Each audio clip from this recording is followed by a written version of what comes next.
watching you when you leave.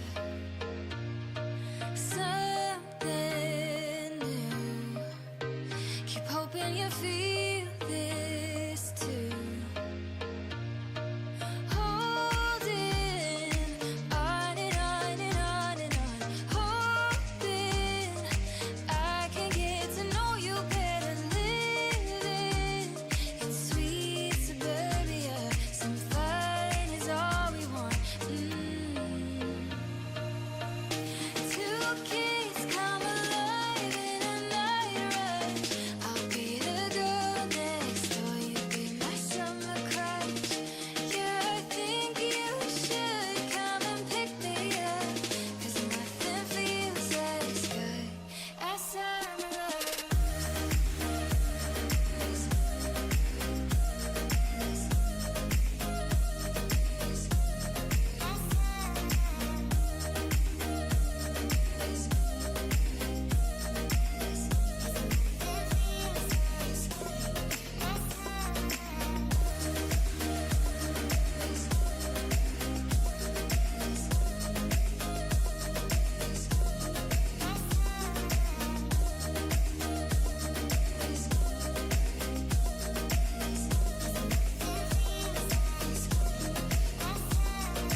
Move so fast.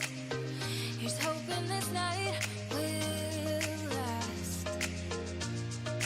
Just let go. We're spinning with our eyes closed.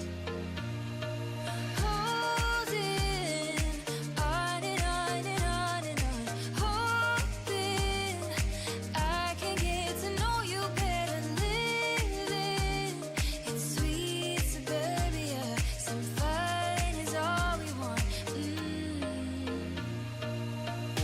Two kids come alive in a night rush.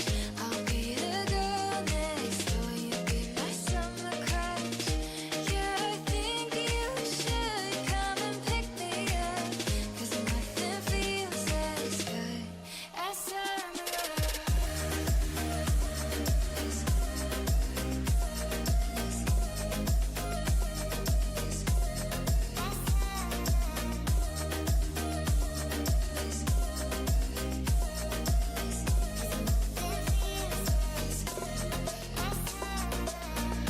Two kids come alive in a night rush. I'll be the girl next door. You be my summer crush. Yeah, I think you should come and pick me up. 'Cause nothing feels as good as summer love.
Hello and welcome to Lorton, Virginia, as we've got a little Action here tonight in the Ripken League. It's going to be the Bethesda Big Train making their first trip to South County High School to take on the Metro SOCO Braves. I'm Quentin Corpuel, joined alongside Jordan Parham, who's been behind the scenes for the entire season until today, stepping in for Phoebe Winters. Jordan, how are you feeling today? Welcome to the call. Feeling pretty good, pretty good. You know, it's not as hot as it's been the other days, so I definitely lucked out doing this on a cooler day, especially with the fan pointing at our legs. So should be a good day.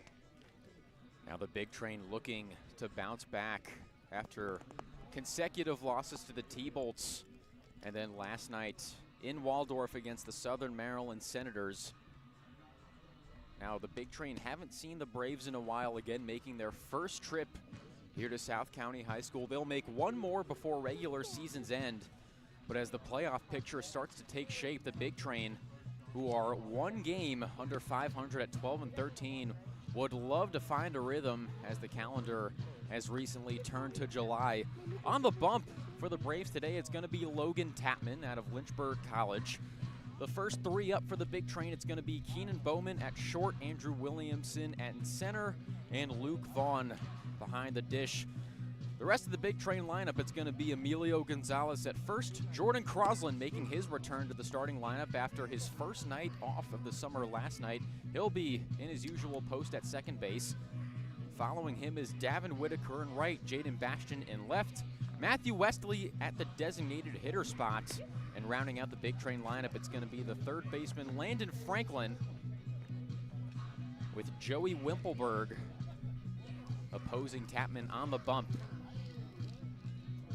Haven't seen Wimpelberg start pitching too much, so excited to see what he can do, especially to get the Big Train up. I know Phoebe was saying the other day that when the Big Train starts strong and they start on top, that's usually the games that they win. Not necessarily, all the time. There have been a couple games where we start at the bottom and we move our way up, and we have those breakout victories. But to secure this winning spot, we really need to see the Big Train to start strong and continue strong throughout the middle. Would like to bounce back from last night, whereas you were alluding to there, Jordan fell behind early. And as Thunderstruck stops, the Big Train will look to catch lightning in a bottle today here against the Braves. The first offering from Tapman to Keenan Bowman is fouled off for a strike. Now Bowman's had a rock-solid summer thus far. Has a trio of home runs, 8 RBIs as well. We saw him go yard on a pinch hit roll the other day in Olney against the Crop Dusters. As the 0-1 pitch is outside for a ball. That one in the top of the 9th inning with the Big Train down 3-1. A solo home run into right center field that gave the Big Train a little life. Unfortunately, they couldn't get the job done as the off-speed from Tapman is outside for ball 2. The count now 2-1 on Bowman. He's making some really good reads out there as well. I know not a lot of hitters even. As Bowman swings and misses on the off-speed for strike 2. Even through the MLB, even down to college, they always tell you there's not a lot of hitters that will swing on the first pitch. Bowman definitely being the anomaly on that one. Here comes the 2-2 from Tapman. That one in the dirt for ball 3. So the count moving full on Bowman with the center fielder Andrew Williamson waiting on deck. Hey, win it. Come on, Keenan.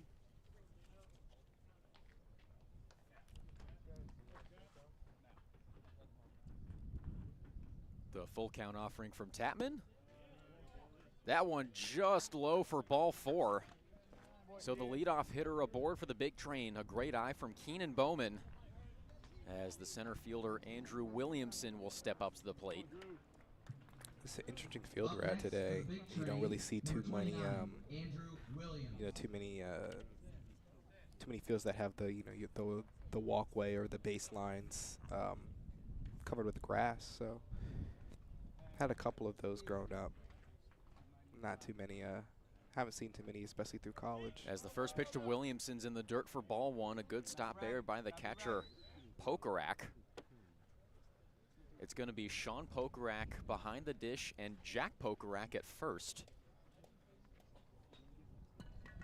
Again, the count 1-0 on Williamson. Bowman on first. Here comes the 1-0. That one fouled off into the backstop for strike one. Should be some interesting chemistry between the Pokrack brothers. Now we've seen connections between catcher and first baseman in terms of attending the same college. We'd seen it a few times this summer with Luca Perriello and Matthew Westley, both Virginia Tech Hokies. As Bowman sent back to first.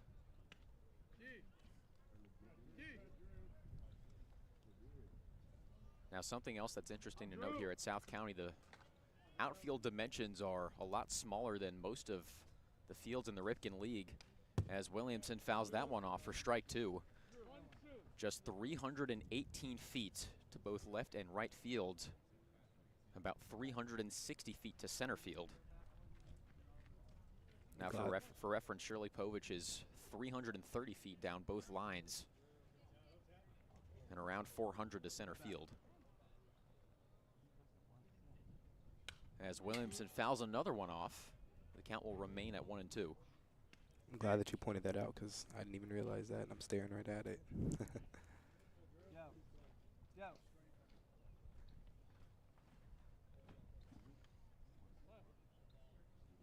So perhaps a lot of the balls we've seen land in the warning track or off the wall at Shirley Povich could very well be home runs here at South County High School. Another 1-2 pitch to Williamson. That one's hit high and deep into right field. Back at the wall is Halligan. It is gone! It's funny how you were just saying that. Andrew Williamson has been an absolute machine this summer.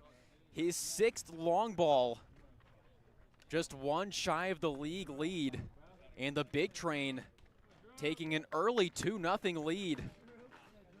Now this is what we need to see from Big Train is, like I said earlier, start strong, finish strong. And especially how you mentioned that the dimensions are shorter for your outfield, looking at 360 and 318 on the corners. Funny how you were literally just saying that, and how those long balls that hit the fence at Shirley Povich are definitely going over the fence, and then Williamson goes to hit a long ball that almost hits the second fence. That one a scoreboard shot and then some for Williamson, as the first pitch to Luke Vaughn was outside for a ball. The 1-0's in there for a strike. Now, I said on the last broadcast we might have to check Williamson's pants for batteries.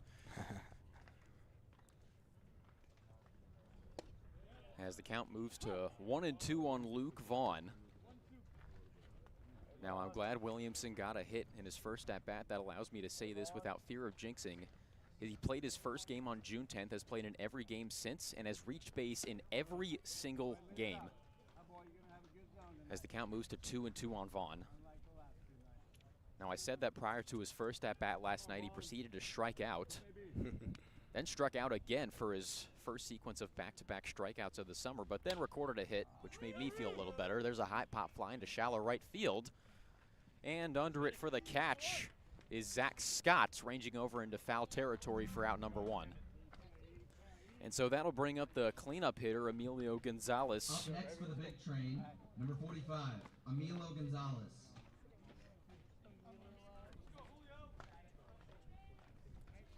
Now I wonder, is he going to attempt to work on pulling the ball more as he's tried in earlier games, or if he's just going to start swinging towards the back because it is a smaller field?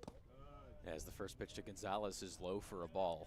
Now, he said that he would like to become a pull hitter, although we have seen for most of this summer he's peppered the left side of the field.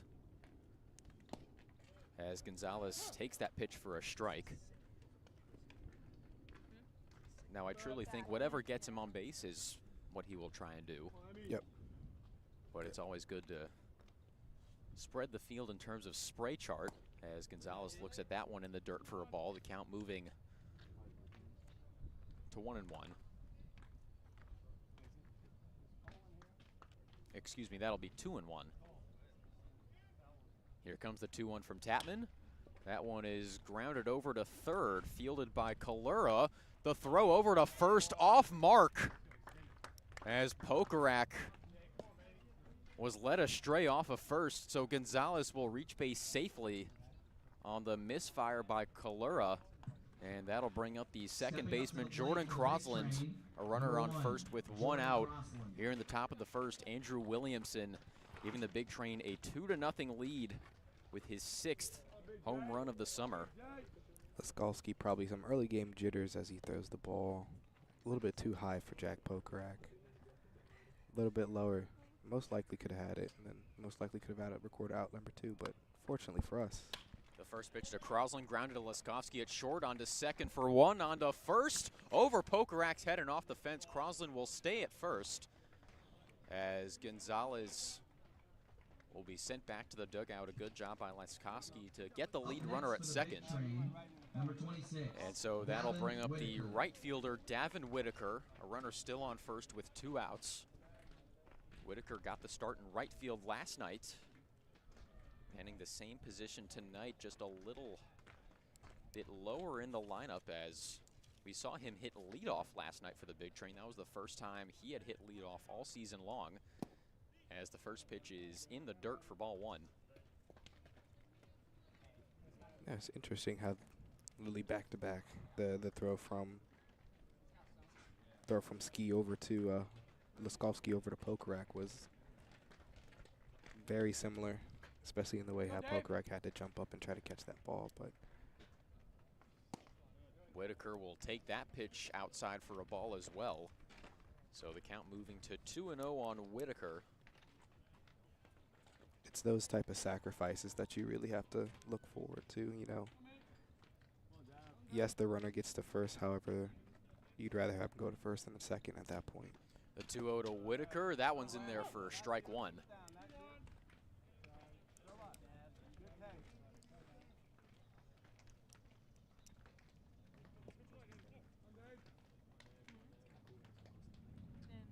Now Whitaker had a stellar night last night, albeit the Big Train struggling as a team on offense. Whitaker going 3 for 4. As Crosland is sent back to first by Tapman. Count still 2-1 on Whitaker with 2 outs. The Big Train leading 2-0 here in the top of the first. Whitaker a double and an RBI last night, has now recorded a hit in 5 of his last 6 games. Crosland sent back to first again.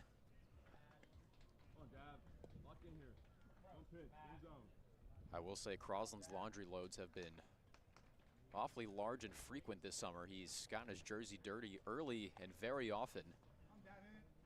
Let's see if he'll look to steal here with 2 outs as Whitaker sends that one into left center field. That will drop for a base hit and roll all the way to the wall. Crosland speeding around second. He's headed for third. Galvin Morris sending him around, then stopping him at the last second. So Crosland will stop at third. Whitaker will stop at second. The good times keep rolling for the East Carolina Pirate, as that'll bring up the left fielder Jaden Bastion with 2 runners in scoring position and 2 outs. Number 2, Jaden Bastion. Now, Jordan, we talked about this just a few minutes ago. These past couple of games have seen the Big Train fall behind early. The T-Bolts making more of a run in the middle innings, but last night in Waldorf, the Senators were the first ones to strike. Now, the Big Train have flipped the script. And perhaps with a little bit of timely 2-out hitting, they can extend this lead even further. Absolutely, absolutely. As the first pitch to Bastion is in there for a strike. One thing I've noticed between, you know, last night and this night, the Senators' pitching was definitely, you know, even though they were throwing, you know, off speeds a lot, they were definitely catching the Big Train's eye every time they stepped up to bat. Bastion looks at the 0-1 pitch for a strike. So Bastion finds himself in a quick 0-2 hole. And now you mentioned last night Jacob Whiteman for the Senators. An extensive and successful outing.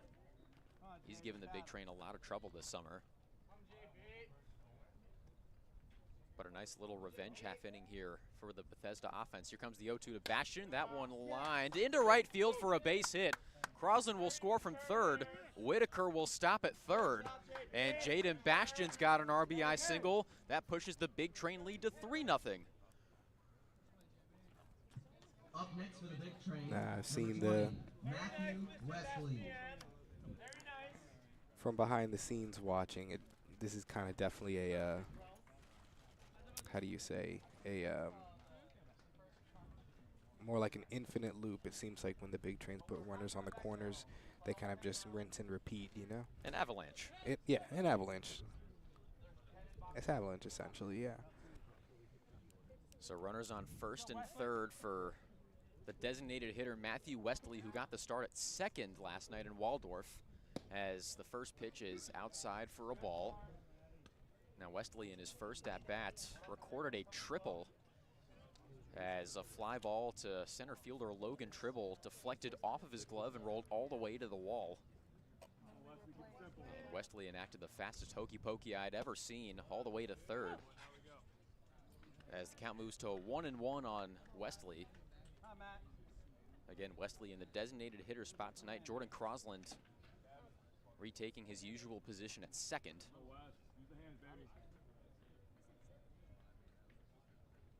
Bastion takes off for second. That one high for a ball. The throw down to second, not in time. Whitaker will go back to third as the second baseman Scott anticipated a run to home, but a good job by Whitaker to get back to third. So Bastion swipes another bag. That puts 2 runners in scoring position. The count 2-1 on Matthew Westley with 2 outs. The Big Train leading 3-0 here in the top of the first. Definitely something that the Big Train more or less rinse and repeat. They love to try to go up towards the left center middle or right, you know, left center middle, or the right center mid, of course, to kind of go up those sides, because of course there's not too many people, or there's not too many the defense isn't necessarily, you know, in those positions. Here comes the 3-1 to Westley. That one in there for strike 2. So the count runs full, and waiting on deck is the third baseman Landon Franklin.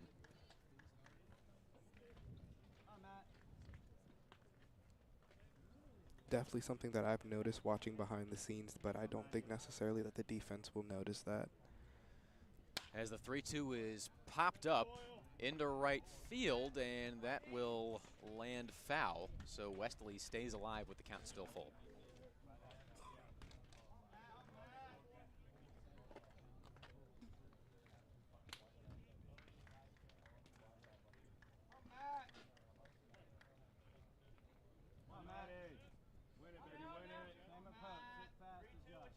I love how supportive the bench is for the Big Train. I do as well. Another 3-2 to Westley. That one outside for ball 4.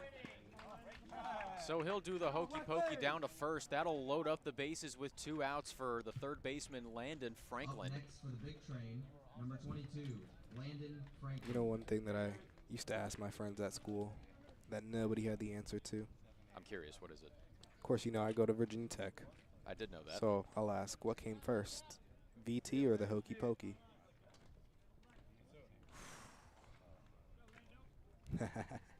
I'll get back to you at the break. How about that? The first pitch to Franklin, that one in there for a strike. Now the thing is, Virginia Tech is probably spans many years, but Yep. the hokey pokey probably does as well, because that's a very old school dance. Oh, 100%. Lots to School opened in 1872. Oh, a hint. They just I didn't even celebrated ask for one. their That one's grounded to Laskowski at short. A backhand stab, a fire over to first. Just in time for out number 3. But not before the Big Train put up 3 of their own. A fast start for the road train. We'll be back with the bottom of the first inning shortly here on Big Train Baseball Network.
Welcome back to Lorton, Virginia, as the Big Train have taken an early 3-0 lead over the Metro SOCO Braves, as it'll be the home team's turn to hit for the first time this evening, facing Joey Wimpelberg from the University of Central Florida, whose first offering to center fielder Billy Fluharty is a swing and a miss for a strike. Now, Wimpelberg has thrown 12 innings so far this summer, allowing 8 hits, just 3 earned runs to go along with 10 strikeouts. As the 0-1 pitch, that one hit Fluharty. So an early base runner for the Braves. That'll bring up the left fielder Chris Morabito. As Fluharty looks A-OK, that one just getting away from Wimpelberg. Stepping up to the plate for the Braves, number 24, Chris Morabito. I think he's still in that good mindset. You know, one pitch got away from one on base, no problem. We've seen a lot of great bounce back efforts from not just the Big Train offense, but the pitching and defense as well. As the first pitch to Morabito is outside for a ball. Now Morabito entering today, batting .283, has made 53 plate appearances for the Braves. A couple of home runs to go along with 11 RBIs, as Fluharty is sent back to first. Now, something to note, the Braves lead the Ripken League by home runs. They've got 28 entering today. The Big Train tied for second in the league with 17. Whoa. As the 1-0 to Morabito is outside for ball 2. 18 now. With Andrew Williamson, his two-run home run.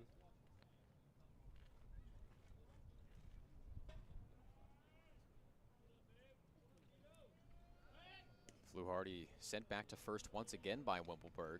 And it's funny, the Braves, as a collective, are middle of the pack offensively, but have slugged so well that they've been able to stay in a lot of these games. They rank in the bottom third of the league in batting average, but top 3 in slugging percentage, as the 2-0's in there for a strike.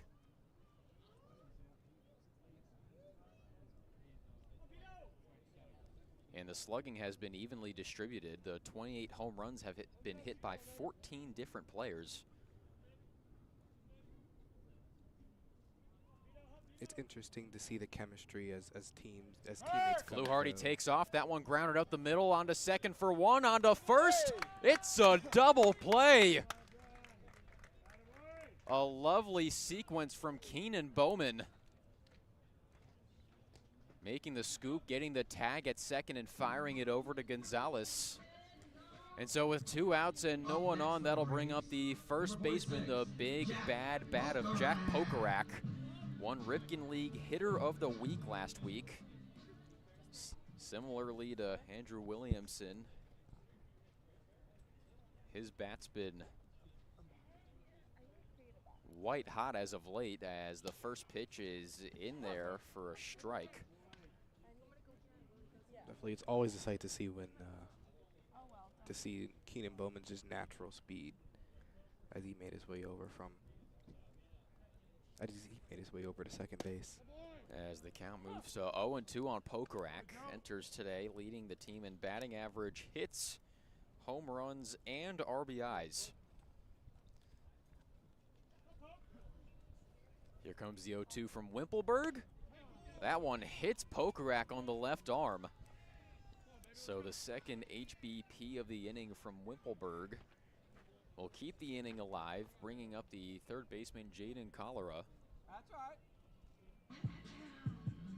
The only other Brave to enter today batting above 300. For the Braves, number 32, Jaden Cholera. Has a trio of home runs to go along with 15 RBIs. Has been hitting a rock-solid .375.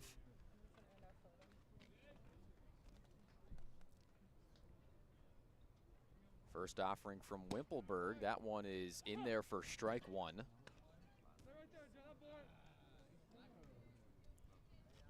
Now again, the Braves entering today 11-14. The Big Train 12-13. Both teams looking to make up some ground on the Giants and Aces respectively, who have commanding leads in their respective divisions, as the 0-1 from Wimpelberg's in there for strike 2. The Giants entering today with a 4-game lead over the Big Train for the lead in the North Division. The Braves a lot further back, 7 back of the Aces, as the 0-1 pitch is outside for a ball. It's interesting when you look over at Cholera's stance, you know, how low he squats down. You don't typically see people or see hitters squat down as low as he does, especially with his legs not as spaced out as you would normally see. The 1-2 from Wimpelberg outside for a ball, so that'll even the count at 2 with 2 outs. Just something I've noticed, just watching him. Watching here and then at Shirley Povich. Perhaps he likes Florida.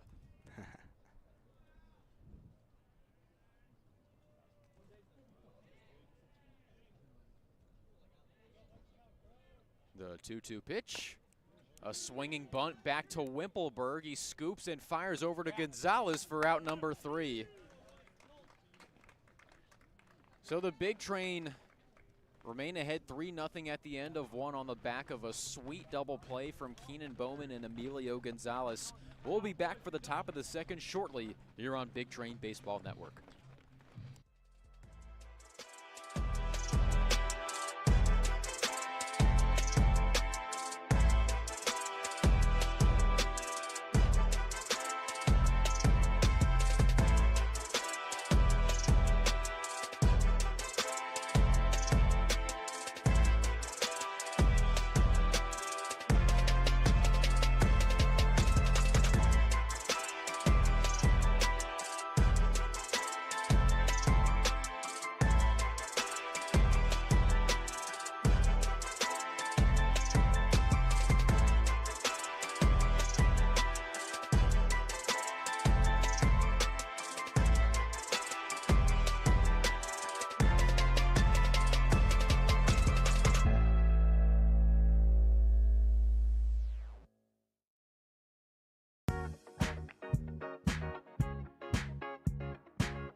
The juice is in the mix, it'll fix you up. I'm gonna ride the buggy train till the sun comes up. Ride the buggy train, ride the buggy train, ride the buggy train till the sun comes up. Meet me in the 9, Keenan Bowman.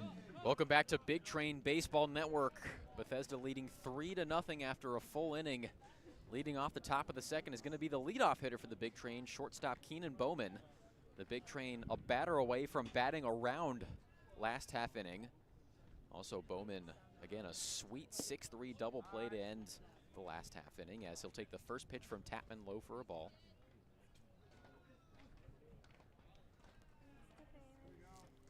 I'm curious to see how long it would take.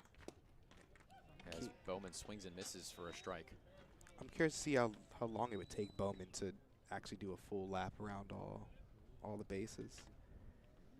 Would probably have one of the faster times on this team. The only one I can say, or the only two I could say would have faster times as he swings and misses for strike 2.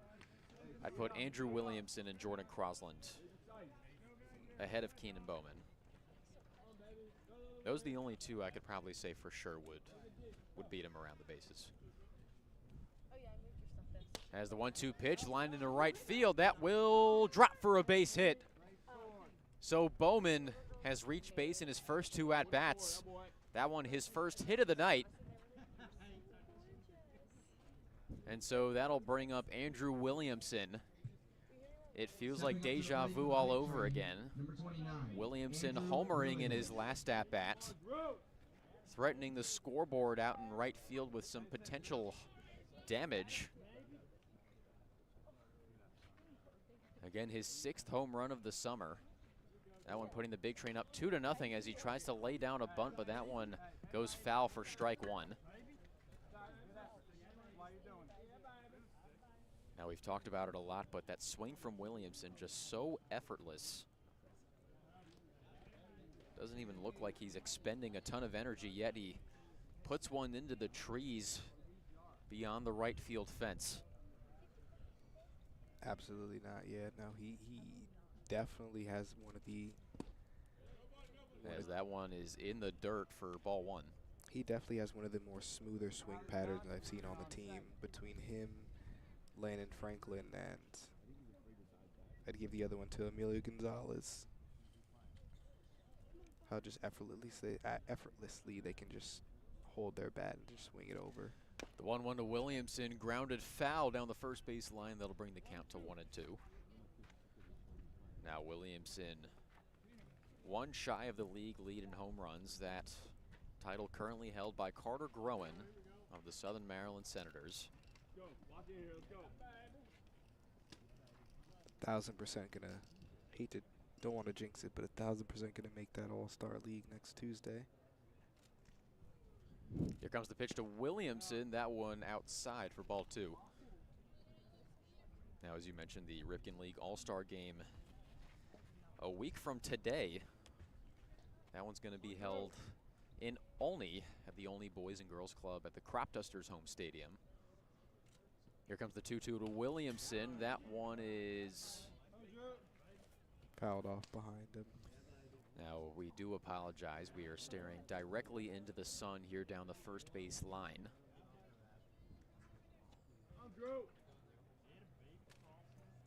So Williamson staying alive on the 2-2 count. Circle back on the comment I made earlier, just how effortless he swings his bat. Another foul ball by Williamson. These three players tend to foul off, just foul off balls a lot, especially because, you know, if a foul ball is a result of swinging too early. That early swing definitely plays a role. It's not just how many home runs he hits, but also this foul ball count.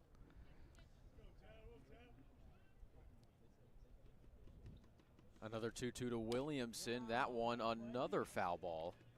In the end, a foul ball is nothing for him to worry about. That means you're tiring the pitcher just a little bit more. The count still even on Williamson. Still no outs here in the top of the second inning. Bowman on first. As the count moves to 3-2, that one in the dirt. A good block by Pokerak to keep Bowman at first. Well, hey, it doesn't take a rocket scientist to know.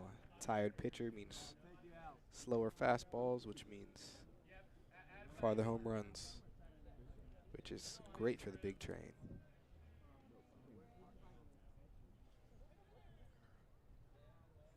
The 3-2 to Williamson. That one swung on and missed for strike three. So a valiant effort from the UCF Knight, but he is retired swinging, and that'll bring up the catcher, Luke Vaughn. Up next for the Big Train, number 13, Luke Vaughn. Or you can come over here with the ladies and commentate. Yeah. It'll look a lot better than being out there. Although Luke Vaughn has been a fairly recent addition to the team. There's a high pop fly in the left field. Under it is Morabito. He makes the catch. Bowman will retreat back to first.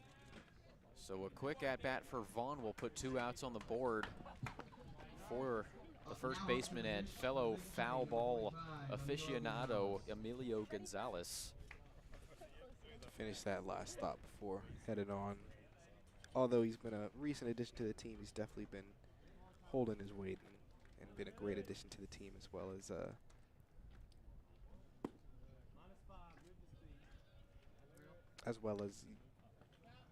how do I say, just been a shining star to always just watch it, hit, throw, catch.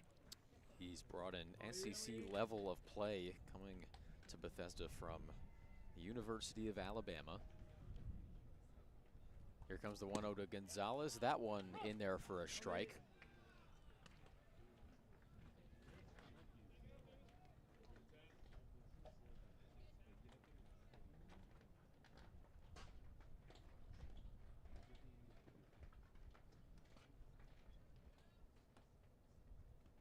The 1-1 pitch, that one low. That'll move the count to 2-1 on Emilio Gonzalez. As we'll get a quick time call for Keenan Bowman to tie his shoes.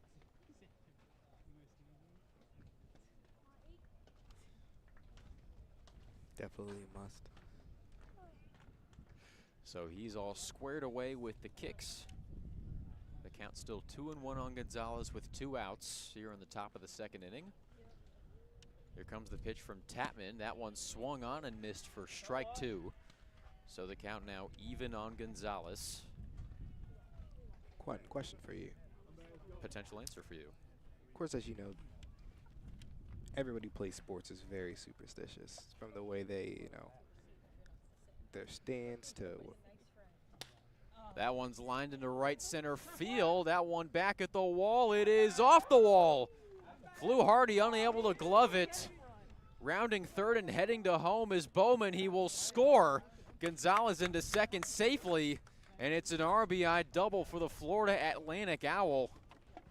The Big Train now leading 4-0. Do you think superstition propelled that extra base hit from Emilio Gonzalez? I'd like to say so, yeah. Honestly, yeah. There's a lot of superstitions with just sports in general. I had a specific way I tied my skates playing hockey. I wanted to know, is there a specific way you tied your shoes when playing baseball or even basketball?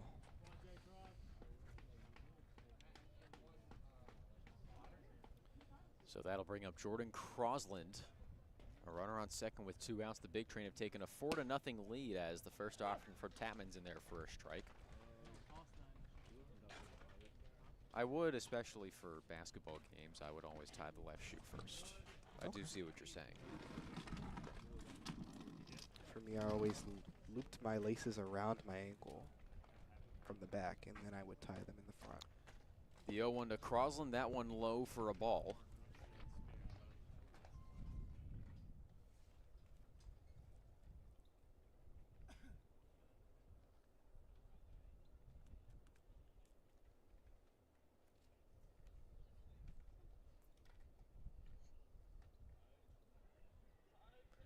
The 1-1 to Crosland. That one low for a ball.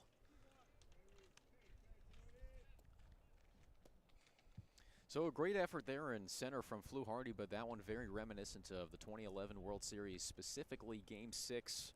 A fly ball from David Freese. Almost caught by Nelson Cruz at the wall, but his leaping effort to no avail as Crosland fouls that one off. That'll even the count at 2. Amazing memory you have.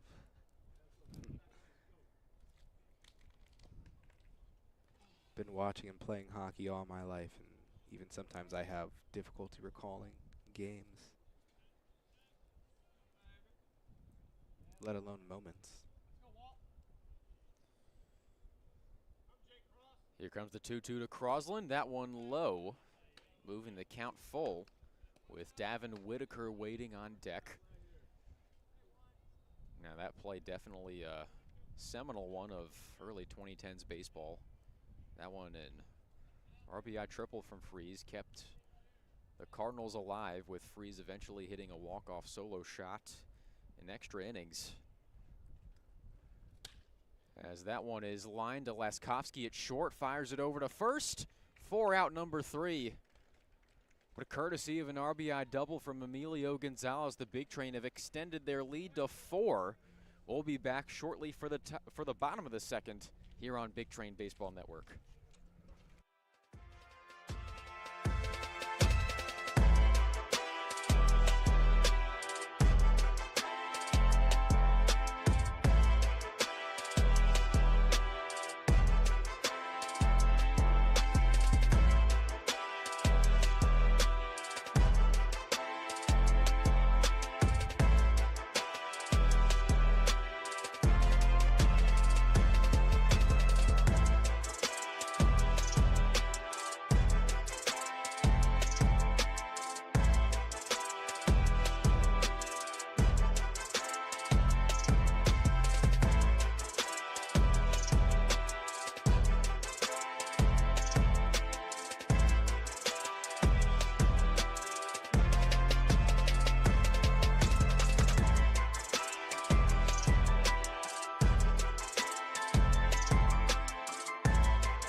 Welcome back to Big Train Baseball Network.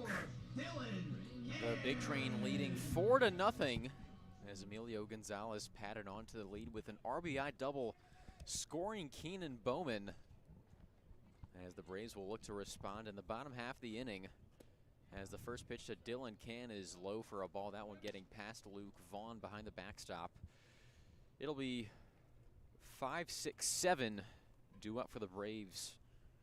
The DH Dylan Can ahead early in a 1-0 count. Here comes the offering from Wimpelberg. That one lined into center for a base hit.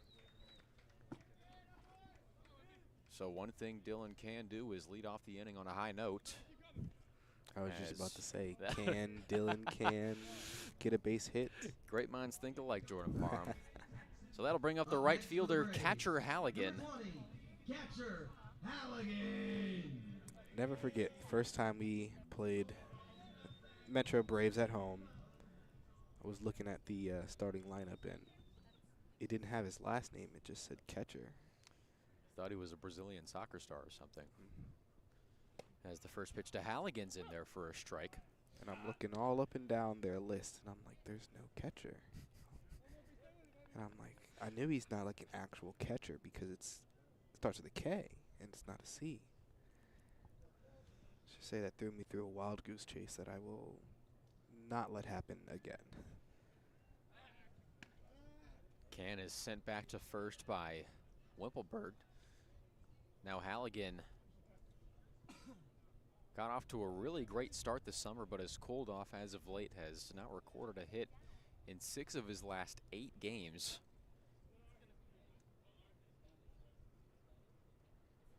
The 0-1 pitch, that one fouled off down the left field line.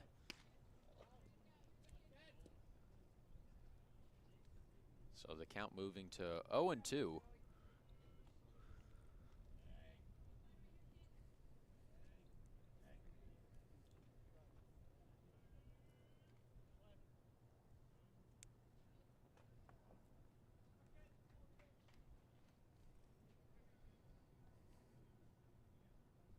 The 0-2 pitch. That one grounded right back to Wimpelberg. On to second for one. On to first. Can't be gloved by Gonzalez. That one skipping away, ricocheting off the fence, but Halligan will stay at first.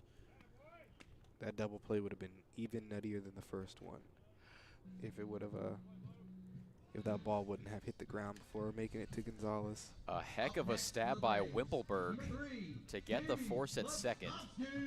And so with one out and a runner at first, that'll bring up the shortstop and the 7-hitter, Jamie Laskowski. He's been awfully busy in the field over these first couple of innings, looking to do some damage at the plate. I'm curious to get one of the players' input. Would they rather? As that one's grounded back to Wimpelberg, flips it over to Gonzalez for out number 2. So Joey Wimpelberg's been a baseball vacuum there on the bump. And with 2 outs and a runner now at second, that'll bring up the catcher, Sean Pokorak. The other catcher. Stepping up to the plate for the Braves, number 42, Sean. As I was saying, I would love to get some of the players' input on running to base on this grass versus running on dirt. What would they prefer more? Because you would think maybe your cleats would grip in more to the grass versus the dirt. First offering to Pokorak in there for a strike. Now you're able to get okay grip on both dirt and grass. Right. Although it is, I'd say, slightly easier to slide on dirt than it is on grass. You're right. No, I didn't even think about that. Here comes the 0-1.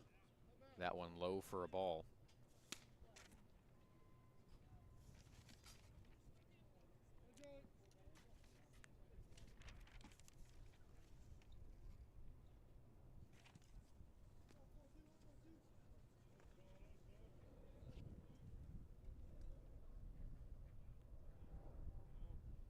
The 1-1 offering from Wimpelberg. That one grounded, gloved by Gonzalez, off of his glove and into shallow right field. Halligan will stop at third. Okarak will reach first safely. A great effort by Gonzalez, but unfortunately his sprawl did not end up recording an out. So with runners on the corners and 2 outs, that'll bring up the second baseman, Zach Scott. Played his first couple of years at the University of Dayton, but will be looking for a new home in the fall. Hit just 7 of 49 over his first couple of seasons with the Flyers. As the first pitch to Scott is past the glove of Landon Franklin at third and into left for a base hit. So the Braves scratch across their first run of the evening, courtesy of an RBI single from Zach Scott. And that'll bring up the top of the order with center fielder Billy Fluharty. Up next for the Braves, number 13, Billy Fluharty.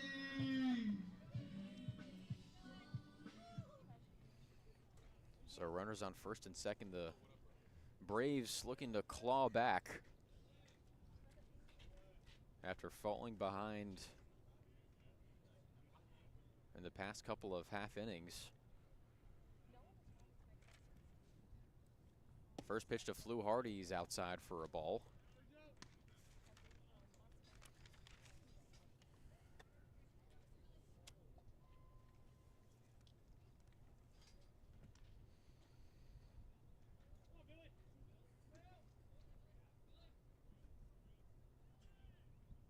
The 1-0 offering. That one grounded to short, fielded cleanly and on to third for the force for out number 3. So a nice play by Bowman to get the Big Train out of the inning, but the Braves respond. The Bethesda lead now 3, courtesy of Zach Scott. We'll be back with the top of the third shortly. You're on Big Train Baseball Network. Move so fast. Here's hoping this night will last. Just let go. We're spinning with our eyes closed. Holding on and on and on and on. Hoping I can get to know you better. Living in sweet suburbia. Some fun is all we want. Two kids come alive in a night rush. I'll be the girl next door. You be my summer crush. Yeah, I think you should come and pick me up. 'Cause nothing feels as good as summer.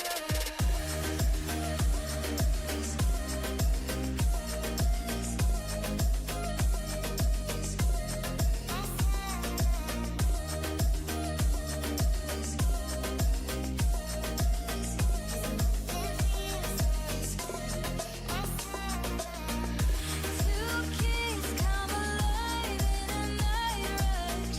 I'll be the girl next door. You be my summer crush. Yeah, I think you should come and pick me up. 'Cause nothing feels as good as summer.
Davin Whitaker.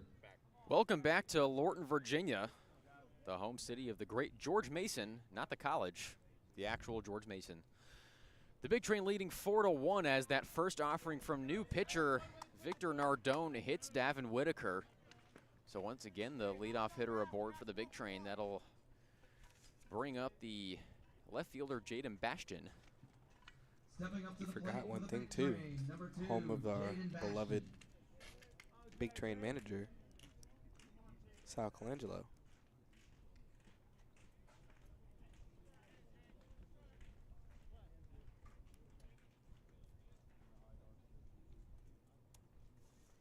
And George Mason. As the first pitch to Bastion is low for a ball. Now we're going to have to put on our scuba gear because we've got a submarine pitcher on the mound at Victor Nardone. Hailing from Paul D. Camp Community College. As Bastion takes that pitch in there for a strike.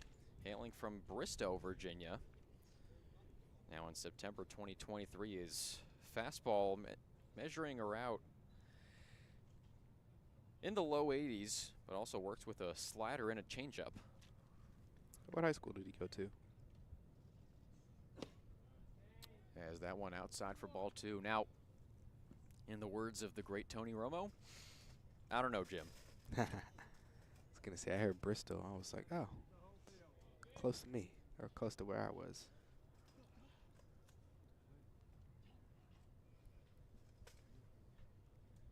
Here comes the 1-2 to Bastion. That one swung on and missed.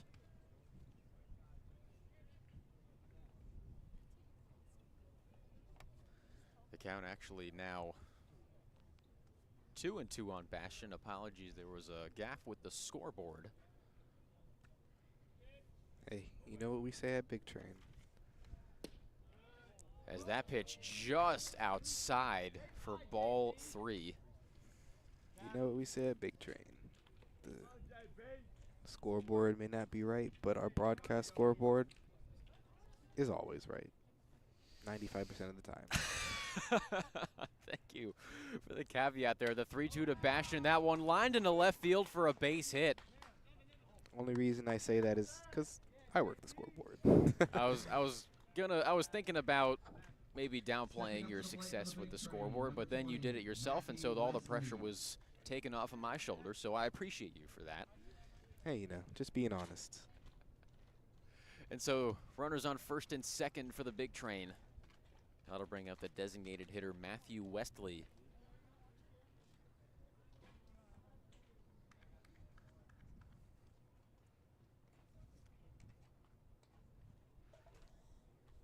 With Jaden Bastion on first base. That one fouled off for strike 1. Westley trying to check his swing. And Davin Whitaker on second scoring position. We definitely could see at least one more run during this half inning. Davin Whitaker just has that really long stride on him. Get him from base to base in a jiffy. Here comes the 0-1. That one high, moving the count even at 1-1.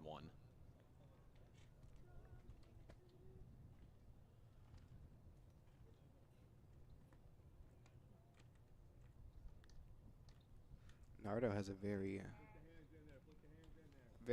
side-armed step throw.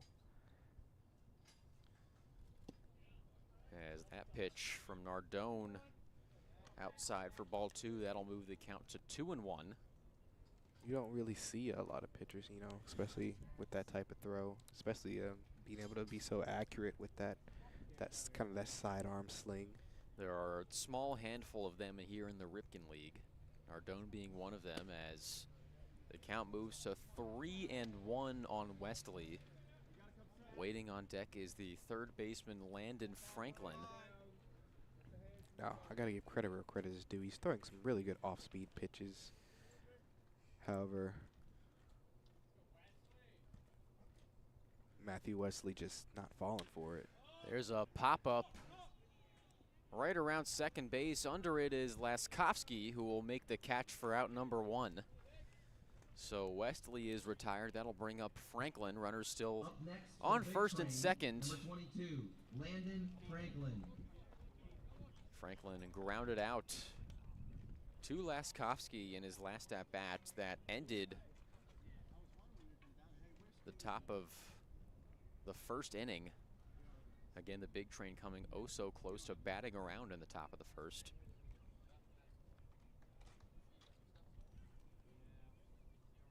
First offering to Franklin, that one in the dirt. Whitaker and Bastion stay at second and first respectively. It was on their minds. They thought about it. That was a really good block. And also something to consider, the backstop here at South County High School. A lot smaller than the one over at Regency Furniture Stadium in Waldorf. As the 1-0 pitch is outside for a ball. Definitely one of the smaller backstops we've seen in the Cal Ripken League, with probably the smallest being over at, just blanket on me. You said it last night. I'd probably say Alexandria. That, yeah, the Aces. And it's also wood, so ricochets are very prominent. Not just prominent, but very scary. Not easy on the ears as the count moves to 3-0 on Franklin. I've gotten used to just accepting fate. If the baseball is heading towards me, it's meant to be. Here comes the 3-0 pitch. That one in there for strike one.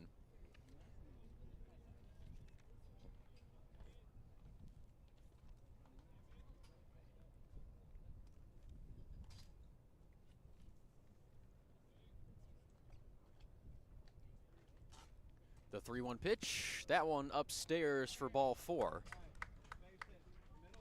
So Franklin will take his base, and that'll bring up Keenan next, Bowman with the bases Train, juiced. Number 9. Still just Keenan one out Bowman. here in the top of the third.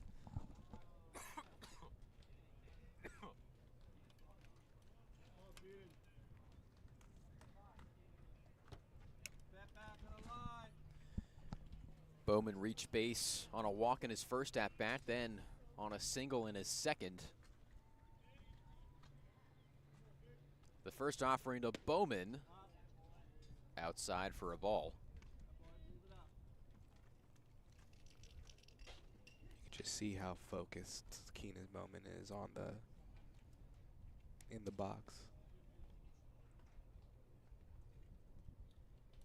The 1-0 to Bowman, swung on and missed for strike one. You've got everybody on the sides and in the dugout just calling his name, and he's just not even focused. He's just focused on just a battle between him and Nardo.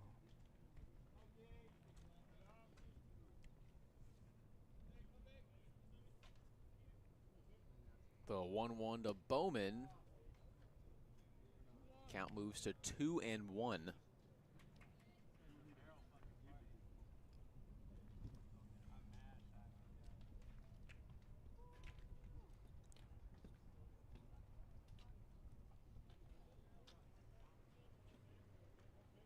The 2-1 to Bowman. That one swung on and missed. The count now even.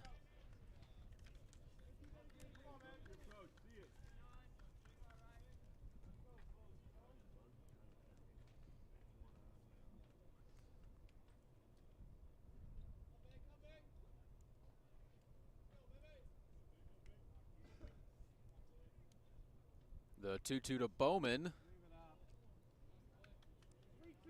Count moves full. Waiting on deck is Andrew Williamson.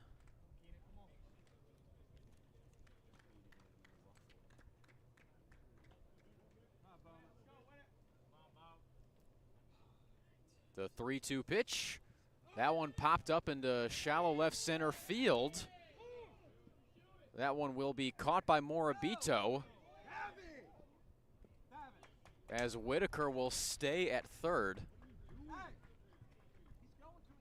Stepping up to the plate for the Big Train, number 29, Andrew Williams. Potentially a missed opportunity there for the Big Train as Andrew Williamson steps up with 2 outs and the bases loaded. So surprised that Davin Whitaker over at third didn't come and scratch across the run. Now we don't have the best angle. It did look fairly deep in the left center field. But let's see if Williamson can sweep that one under the rug. Homered in his first at-bat, struck out in his last, as the first pitch is outside for a ball.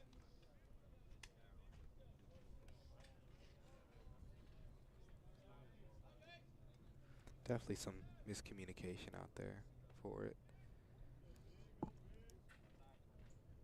Here comes the 1-0. That one lined into right field and foul. That one oh so close to a potential base clearing extra base hit. But Williamson will have to go back to the box facing a 1-1 count with 2 outs.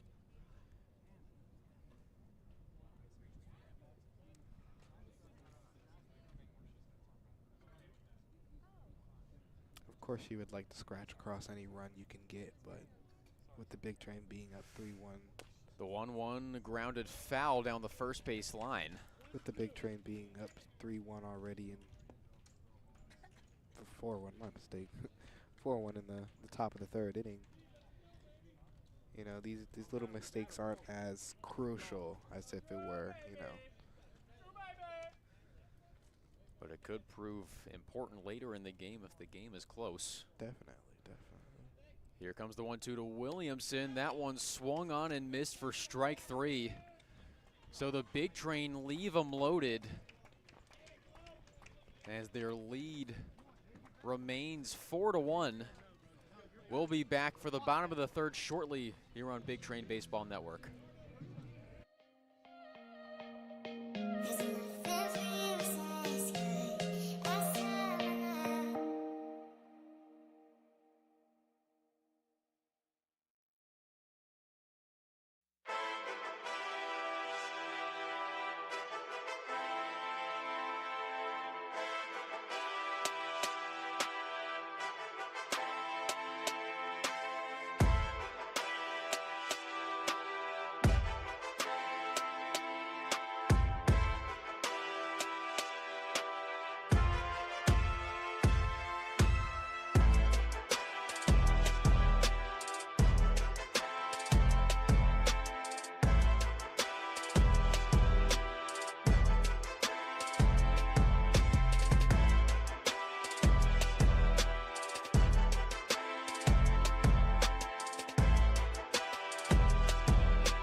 Welcome back to South County High School, where the Big Train remain ahead 4-1.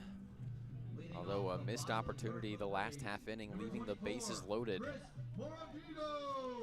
As it'll be 2-3-4 due up for the Braves, starting with the left fielder Chris Morabito. Definitely some commotion in the Big Train's bullpen. First pitch to Morabito, grounded up the middle, gloved by Bowman, fires over to first, not in time. So great hustle by Bowman. In fact, crossed over into the right half of the infield to make that play, but could not get it over to Gonzalez in time. So Morabito safe at first. That will bring up the first baseman, Jack Pokarak. Definitely during that commercial break, there was some commotion about that missed opportunity.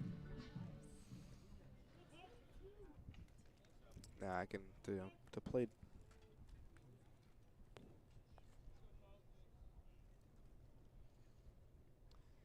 First pitch to Pokarak, swung on and missed for a strike. Just something that our team has to work on in future innings.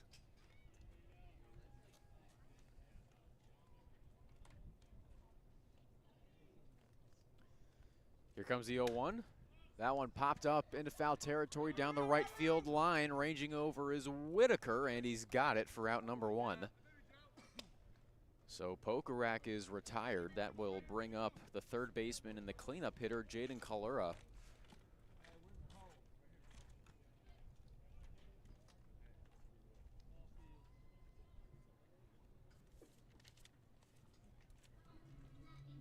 Up next for the Braves, number 32, Jaden Kalura.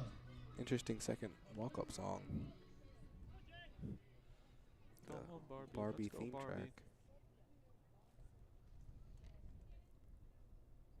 First pitch to Kalura. That one's lined out into center field. Back is Williamson. He makes the catch for out number 2. So a quick couple of outs for Wimpelberg. And that'll bring up the designated hitter, Dylan Can.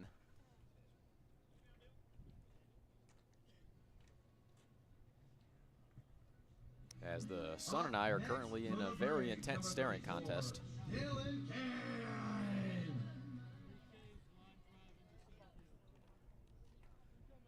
The Sun prepared to set very soon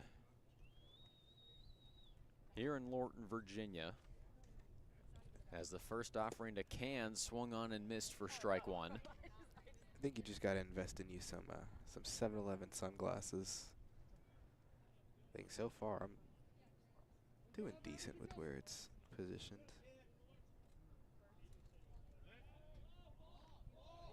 As Wimpelberg pump faked the throw back to first. The Braves contending that it was a balk, but it looked like Wimpelberg stepped off the mound beforehand, so a good no balk call there on Wimpelberg. As we're going to have a conversation with the home plate umpire. Here we go. Hey, baby Joe. You can't check it now. You can't check it now. Are you kidding me? As now all 3 umpires are going to discuss. They call it. You can't go back and say he balked. Now I'm not sure if this type of play is able to be discussed after the fact.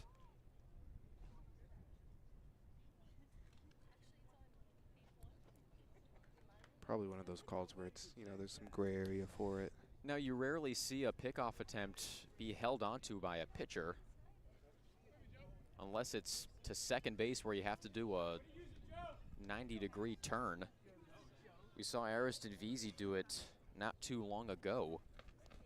So the umpires will rule no balk. The count still 0-1 on Dylan Can, with a runner on first and 2 outs here in the bottom of the 3rd inning. He actually did it last night. His famous 90-degree turn and fake throw to get the runner back on to second.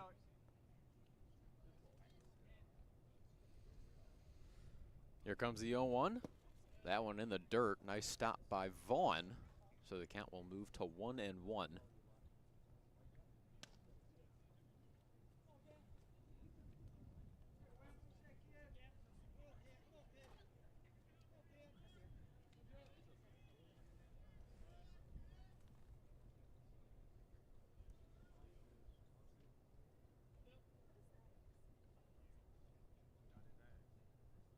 Here comes the 1-1. That one just missing for ball 2.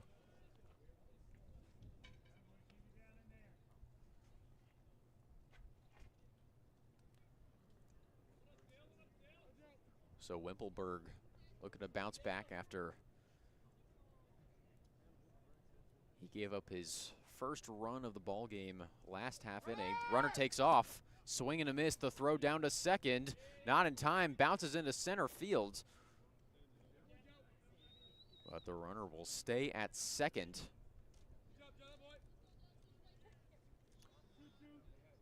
So Kalura swipes a bag. The count now even on Dylan Can with 2 outs here in the bottom of the 3rd inning.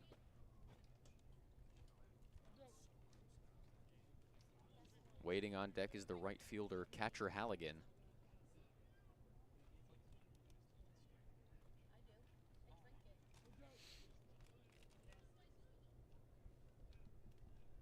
comes the 2-2 from Wimpelberg. That one low. And so the count will move full on Can.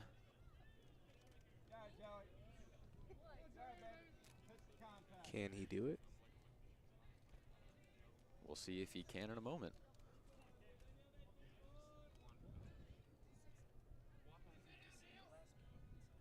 A money pitch here for Wimpelberg. Here it comes. Checked his swing. Did he go around? Yes, he did.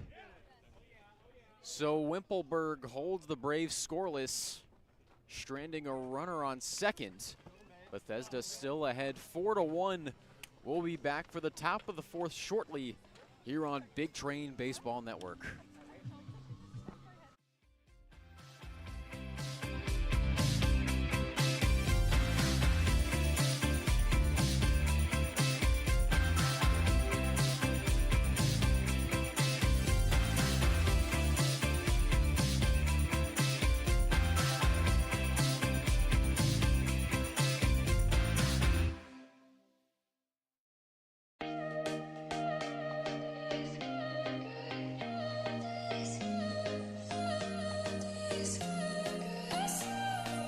Wait for me. Keep watching you when you leave. Something new. Keep hoping you feel this too. Holding on and on and on and on. Hoping I can get to know you better. Living in sweet suburbia. Some fun is all we want. Two kids come alive in a night rush. I'll be the girl next door. You be my Luke Vaughn. Welcome back to South County High School. The Big Train still lead 4-1 as we're set to start the top of the fourth inning with the heart of the order for Bethesda. It's going to be Luke Vaughn, Emilio Gonzalez, and Jordan Crosland due up as the first pitch from Nardone to Luke Vaughn is outside for ball one. As we hear the floodlights turning on. That one just whisking Vaughn on his left arm. So he'll take his base, and that'll bring up the cleanup hitter, Emilio Gonzalez. Number 45. An RBI double earlier in the game out of the leaping glove of Fluharty in center field.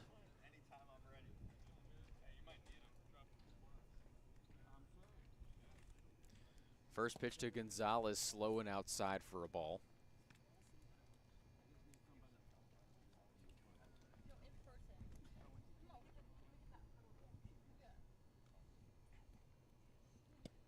Gonzalez looks at that one for ball two. Now Gonzalez entering today, batting .328. A home run and 17 RBIs, with number 18 crossing the plate not too long ago as the count moves to 3-0 with Jordan Crosland waiting on deck. Now that home run from Gonzalez coming last Sunday in Alexandria, part of a 6 RBI evening, as Gonzalez will take the 3-0 for a strike. It was a 3-run no-doubter into right center field. I love how humble Gonzalez is every time he gets a hit or even gets to a base. As he did right there, taking ball 4. So now 2 runners aboard for Jordan Crosland. Up next for the Big Train, Again, had number 1, a Jordan rare night Crosland. off last night at Southern Maryland. Leads the team in at-bats even after taking the night off.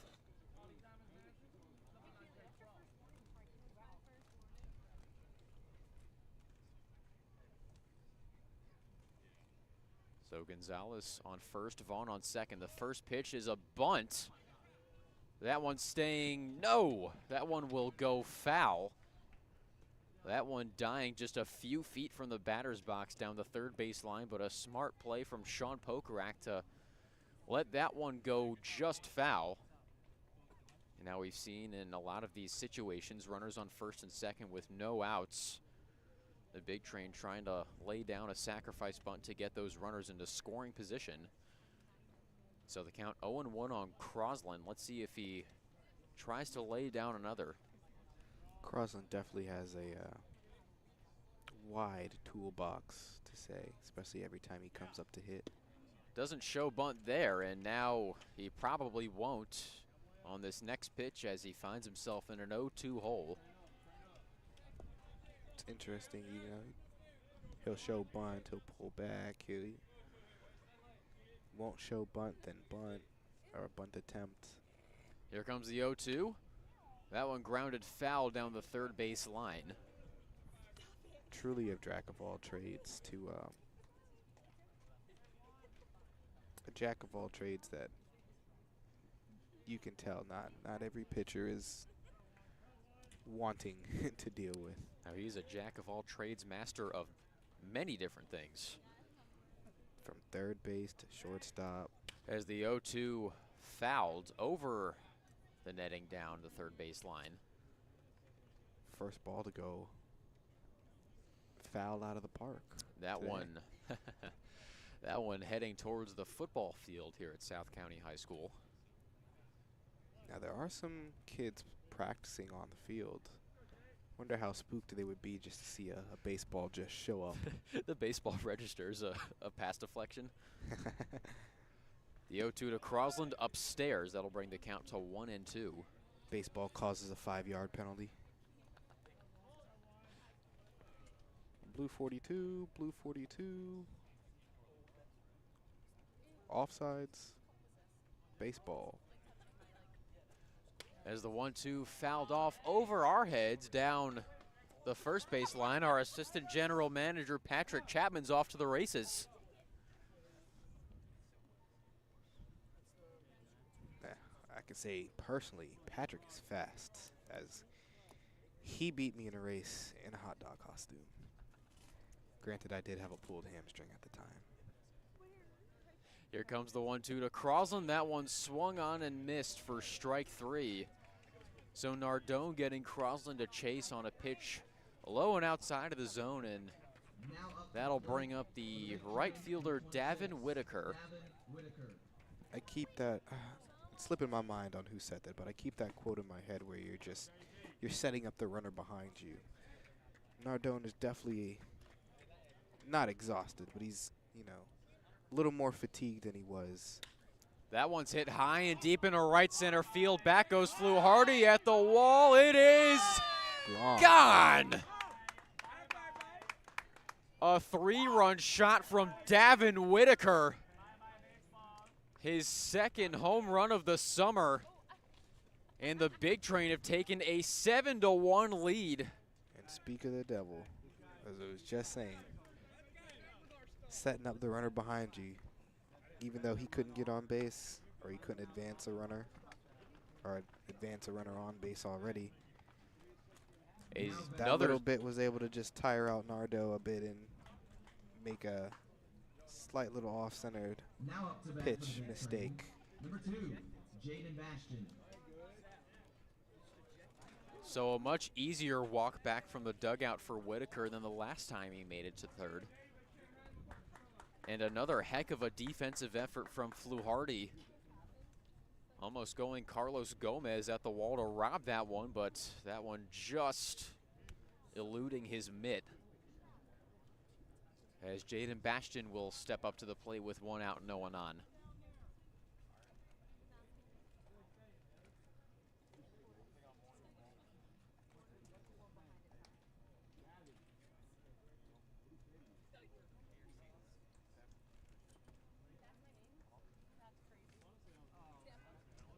All of a sudden craving sunflower seeds right now.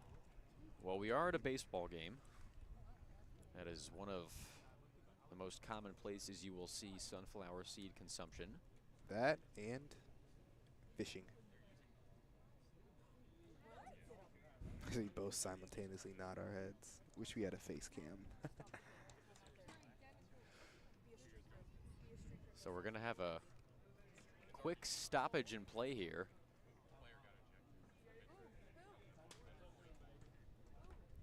As we had an ejection here. Wow. It was Luke Pietrandrea of the Braves getting tossed. Jordan, you might not be too happy. He hails from Woodbridge. Oh, no. Not one of the homies. As the first pitch to Bastion's in there for a strike. I didn't even see it happen, honestly.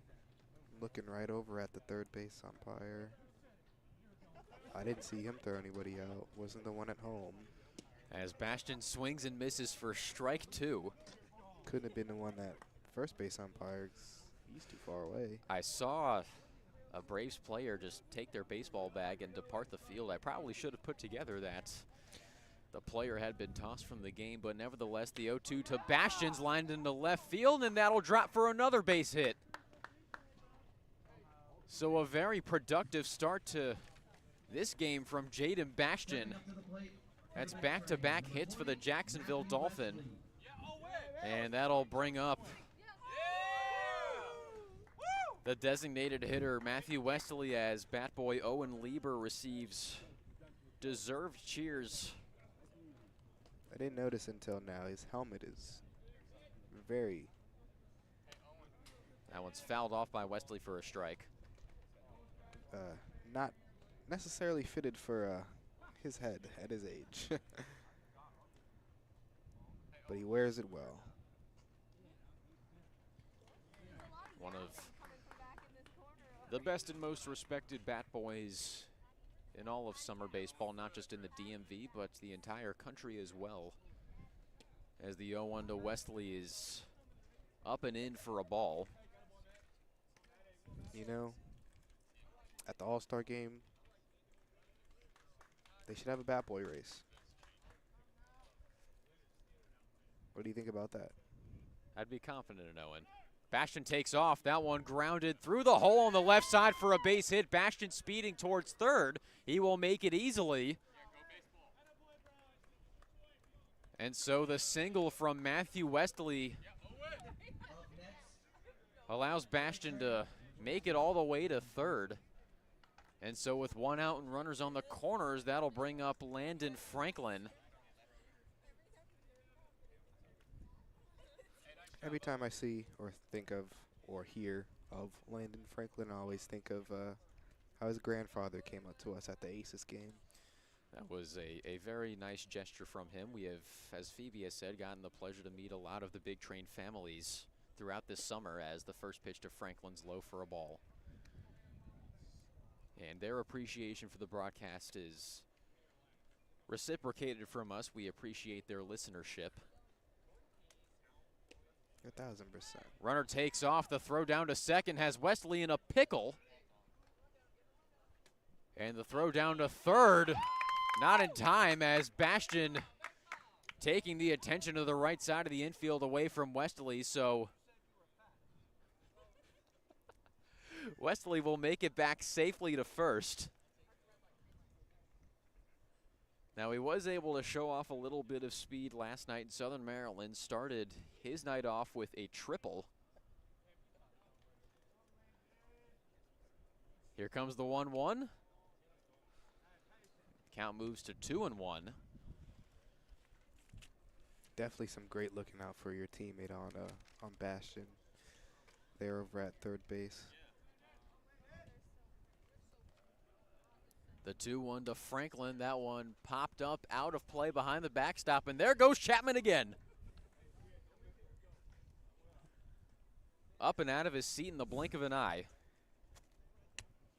Doing God's work, making sure no car gets hit by a foul ball. Here comes the 2-2. Just missed for ball 3. So the count moves full on Franklin with one out. To go back to the previous play, it was definitely interesting how Jack Pokerex even. Runner takes off. That one fouled towards the Big Train dugout by Franklin. So Wesley will have to go back to first as Franklin stays alive.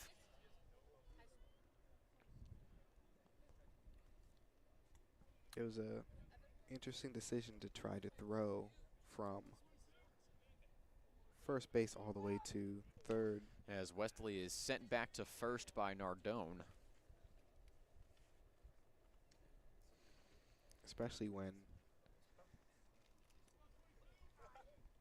Matthew Wesley was mere feet away from the first baseman. The 3-2 pitch swung on and missed for strike 3. So Franklin goes down swinging for out number 2. That'll bring the shortstop Keenan Bowman back up to the plate. But I do understand his thinking. You know, you'd rather sacrifice him going back to base than sacrifice another run. So in the end, it did work out. You know, it's a rare baseball win-win situation. As the first offering to Bowman is low, they'll move the count to 1-0. Now Bowman's had a very busy night both at the plate and in the field, as this infield dirt has seen the bottoms of Bowman's cleats all over the place as Wesley is sent back to first by Nardone.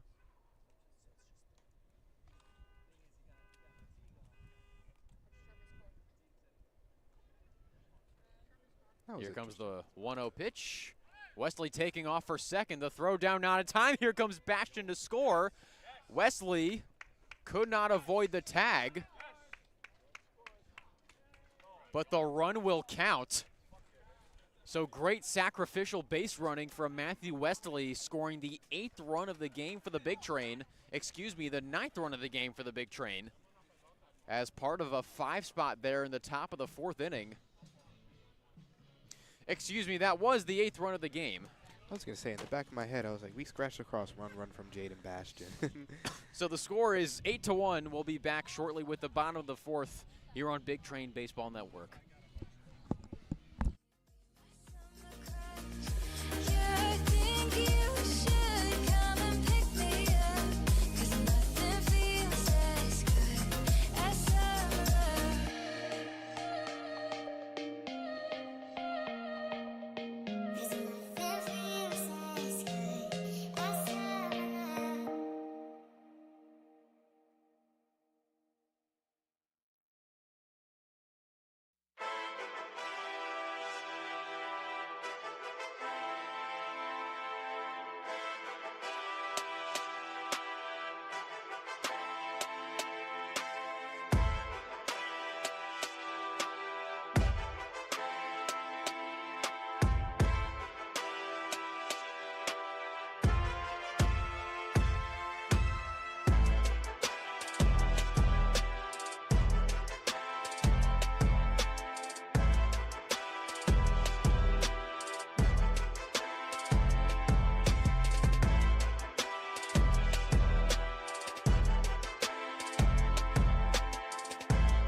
Welcome back to Big Train Baseball Network. The Road Train have taken an 8-1 lead, courtesy of a 4 spot in the top of the 4th inning. A lead which they'll look to protect in the bottom of the 4th inning. As Joey Wimpelberg still on the bump for the Big Train, his first pitch to catcher Halligan in there for a strike.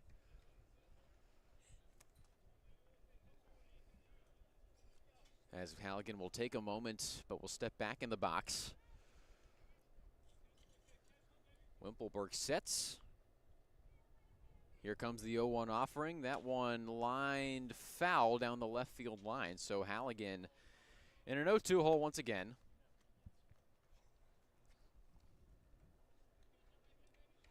An extended outing here for Wimpelberg. I know earlier you were saying that the Braves were towards the bottom of the Cal Ripken League totem pole. At least in batting average, yes, as the 0-2 pitch from Wimpelberg just misses for ball one. I can't help but imagine how difficult it is for them to especially go on an away game and have to attack a fence that's, 360 on the sides, 400 in the middle. It definitely makes a difference. The 1-2 pitch just missing once again for ball two. It explains, why their batting average isn't as it's not quite at the peak. That could be one of the reasons, although there's a lot that goes into offensive success for not just baseball teams, but Of course. lots of teams in other sports as the count moves to 3-2 on Halligan. You have good days, you have bad days. You have days where sometimes you just can't make contact with the ball, and that's okay. So Halligan battling back from an 0-2 hole. Laskowski on deck. Here comes the 3-2 pitch. That one fouled off into the backstop. And a one-handed snare from Laskowski in the on-deck circle. Kind of looked like Odell Beckham Jr. over there on the side. That one-handed catch whilst yielding his bat. Wielding, not yielding. Another 3-2 pitch. That one missing for ball four. So Halligan looks at 4 consecutive balls after going down 0-2. And that will bring up the shortstop, Jamie Laskowski. Up to the dish for the Braves. Number 3, Jamie Laskowski.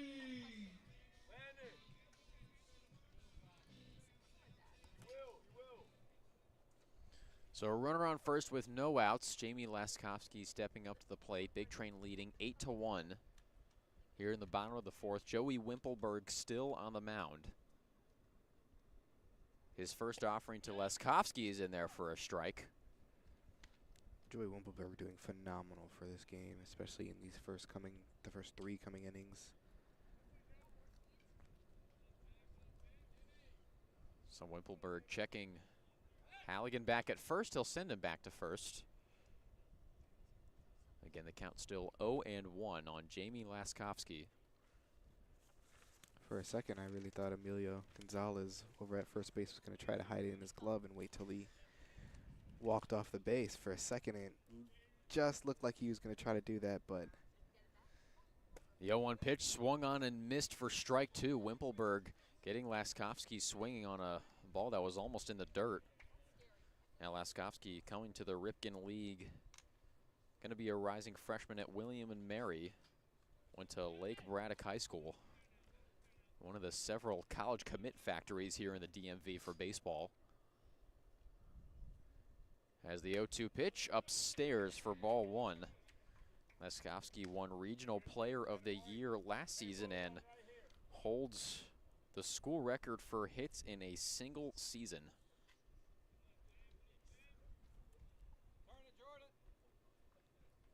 that's one of those statistics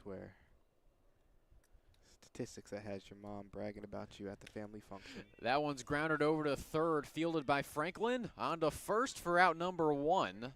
Halligan's able to advance to second. So a nice play by Franklin to charge in and make a clean throw over to Gonzalez. As the catcher, Sean Pokarak, will step up to the plate. Number 42, Sean Pokarak.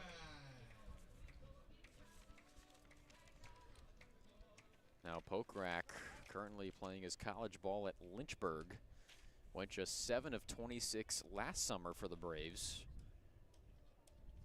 And this past season for Lynchburg, 29 hits, 5 homers, 27 RBIs. As he swings and misses at the first pitch for a strike, Wimpelberg has gotten these Metro SOCO hitters swinging and missing quite frequently on balls low in the zone. Pokarak definitely wearing his work on his clothes.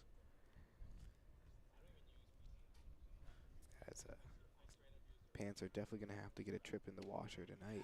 The count moves to 0-2 as Pokrack looks at that offering from Wimpelberg. And waiting on deck is the second baseman, Zach Scott. As the sun has set here in Lorton, Virginia.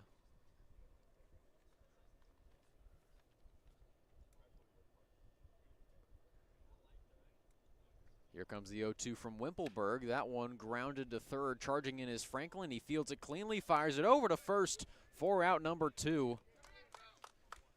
So Franklin's had a couple of assists here in the bottom of the 4th inning. That will bring up the second baseman, Zach Scott, with 2 outs and a runner still on second in catcher Halligan. Up next for the Braves, number 30, Zach Scott. Now Franklin has bounced around the infield throughout this season. Mainly played shortstop and second base, but has moved to the hot corner as of late. As Keenan Bowman has seemed to solidify himself as the starting shortstop, along with Crosland at second base, as the first pitch from Wimpelberg to Scott is in there for a strike.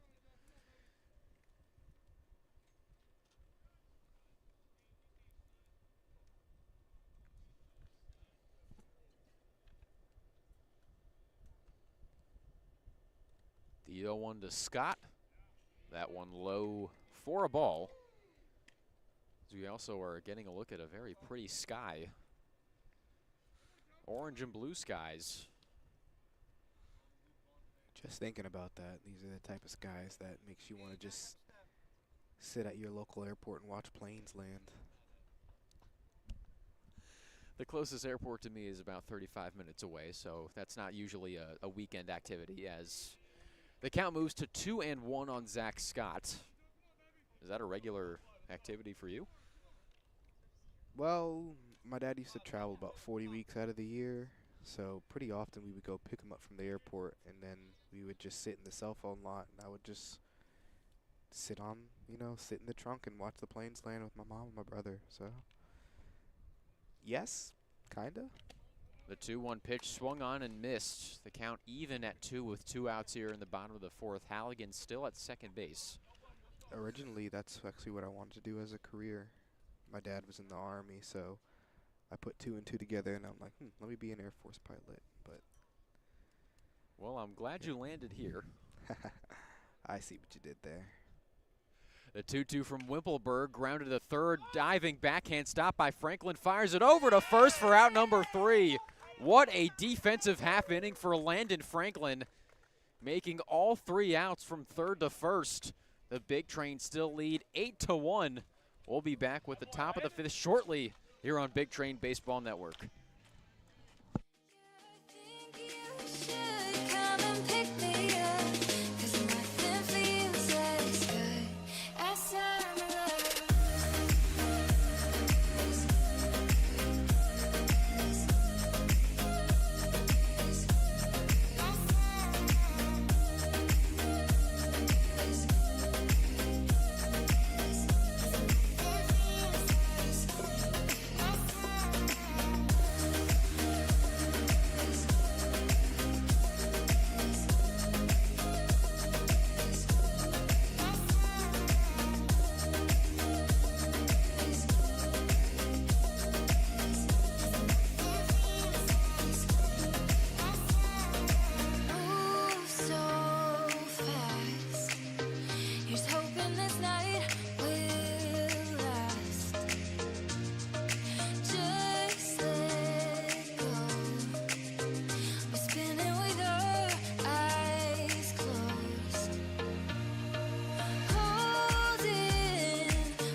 Welcome back to South County High School, where the Big Train have a commanding 8-1 lead over the Braves, who have a new pitcher on the bump in Matt Wright, who is going to be a rising junior at Ferrum College. Hails from Stoneville, North Carolina, about 40 minutes outside of Greensboro, as he'll face the top of the order for the Big Train with Keenan Bowman leading things off, and the first off brings a ball upstairs. As Victor Nardone's night is complete. Got roughed up there in the top of the 4th inning as Bowman takes the 1-0 low.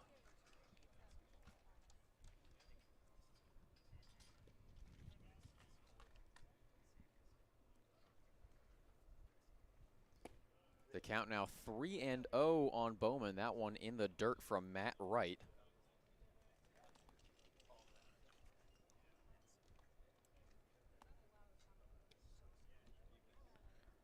With more news from across the Cal Ripken League. As Bowman takes ball 4 upstairs. He has rented a luxury condo at first tonight. Right now the Crop Dusters are up 16-0 against the Alexandria Aces.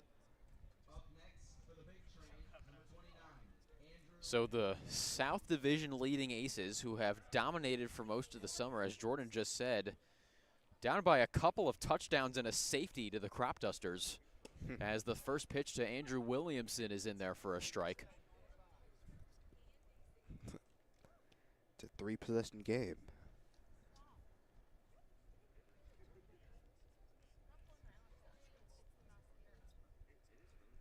Here comes the 0-1. That off speed in there for strike 2.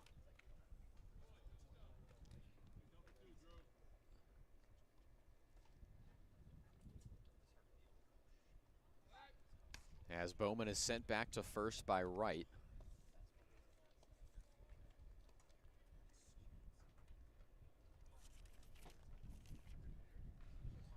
The count 0-2 on Williamson. Here comes the pitch. That one fouled off. So Williamson will stay alive. As the sun begins to fully set here in South County High School and the lights fully turn on and the temperature begins to drop. As the 0-2 to Williamson, lined foul down the right field line. That was a howitzer off the bat of Williamson, but unfortunately could not stay fair. So the count's still 0-2. In golf, we call that the stinger. I desire to be able to hit one of those one day. As the 0-2 to Williamson, that one's grounded fair right into the glove of Pokrack at first. On to second for one, on to first, gets away, but off the fence, and Williamson will remain at first, although they do get the force at second. So Bowman will be sent back to the dugout, and with 1 out and still a runner on first, Luke Vaughn will step up to the plate. We've had a lot of double play attempts tonight. A lot of double play attempts this season. Now, oftentimes the defense has been able to get the runner at second, but it's that throw over to first that's seen a far lower success rate, as the first pitch to Vaughn's in there for a strike. So Matt Wright doing a good job of getting ahead in the count early. From an outside standpoint, it's more or less kind of looking like as if the ball is just not hitting their target necessarily. But that's common for both teams, kind of like how you said. As the 0-1 is high and outside for a ball. Kind of like how you mentioned that throw from second to first base is kind of where the trouble is. Here comes the 1-1 pitch. That one lined out into shallow left field, and it'll drop for a base hit. So Luke Vaughn is aboard with a single, as Emilio Gonzalez will step up to the plate with runners on first and second. Still just 1 out here in the top of the 5th. The Big Train have scored in 3 of the first 4 times they have stepped up to the plate, looking to make it 4 of 5.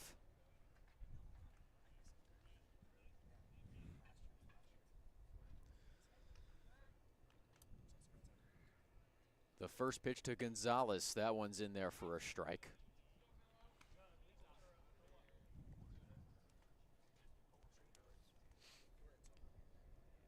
So Gonzalez again, an RBI double earlier in the game. A hit into the outfield likely scores Williamson from second. Here comes the pitch. That one grounded, gloved by Wright. Fires it over to first for out number 2. So both base runners advancing into scoring position for the Big Train. That'll bring up Jordan Crosland. Bless you. Now up to the plate. for the Thank Big you, Train, sir. You are most number welcome. 1, Jordan Crossland. Now Crosland's yet to have a big hit this evening, although he's come up with so many this summer. With both runners in scoring position on second and third. This could definitely inch closer to As the first pitch in there for a strike. we could definitely inch closer to seeing a closed curtain game. It's Williamson on third, Vaughn on second. Here comes the 0-1 to Crosland. That one is outside for a ball. Now, as you said, Jordan, that middle part of the infield is where the Big Train have hit a lot of baseballs this season. Crosland has probably hit the most out of any Big Train batter to that spot of the field, as he'll take the 1-1 pitch upstairs for a ball. But with the runner on second, the shortstop Laskovsky has cheated over closer to second base than he usually is. And the second baseman, Scott, a little closer to second as well. Here comes the 2-1. That one misses for ball 3. With Davin Whitaker waiting on deck. He's doing a great job reading these pitches. Got to give credit where credit is due. Here comes the 3-1. That one gets by Pokarak. Williamson will stay at third as Crosland takes his base. Pokarak probably thanking the short backstop there, as if we were in Waldorf, Williamson probably scores. Up next for the Big And so the Train, base is now loaded Davin Whitaker. with 2 outs for Davin Whitaker. A 3-run home run in his last at-bat. That one eluding the center fielder Fluharty's glove by just a few hairs as he laces the first pitch into right field. And that will be caught for out number 3.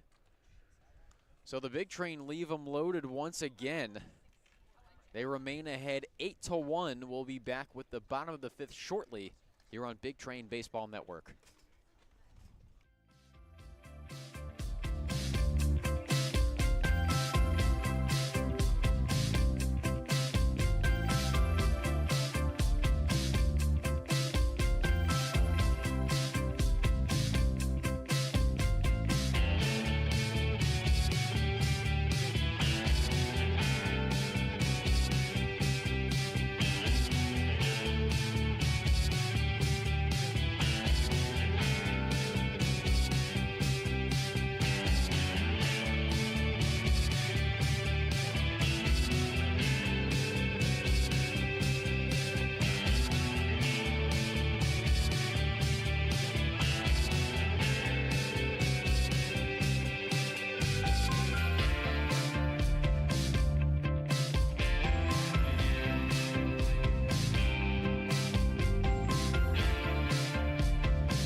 Welcome back to South County High School. The Big Train remain ahead 8-1.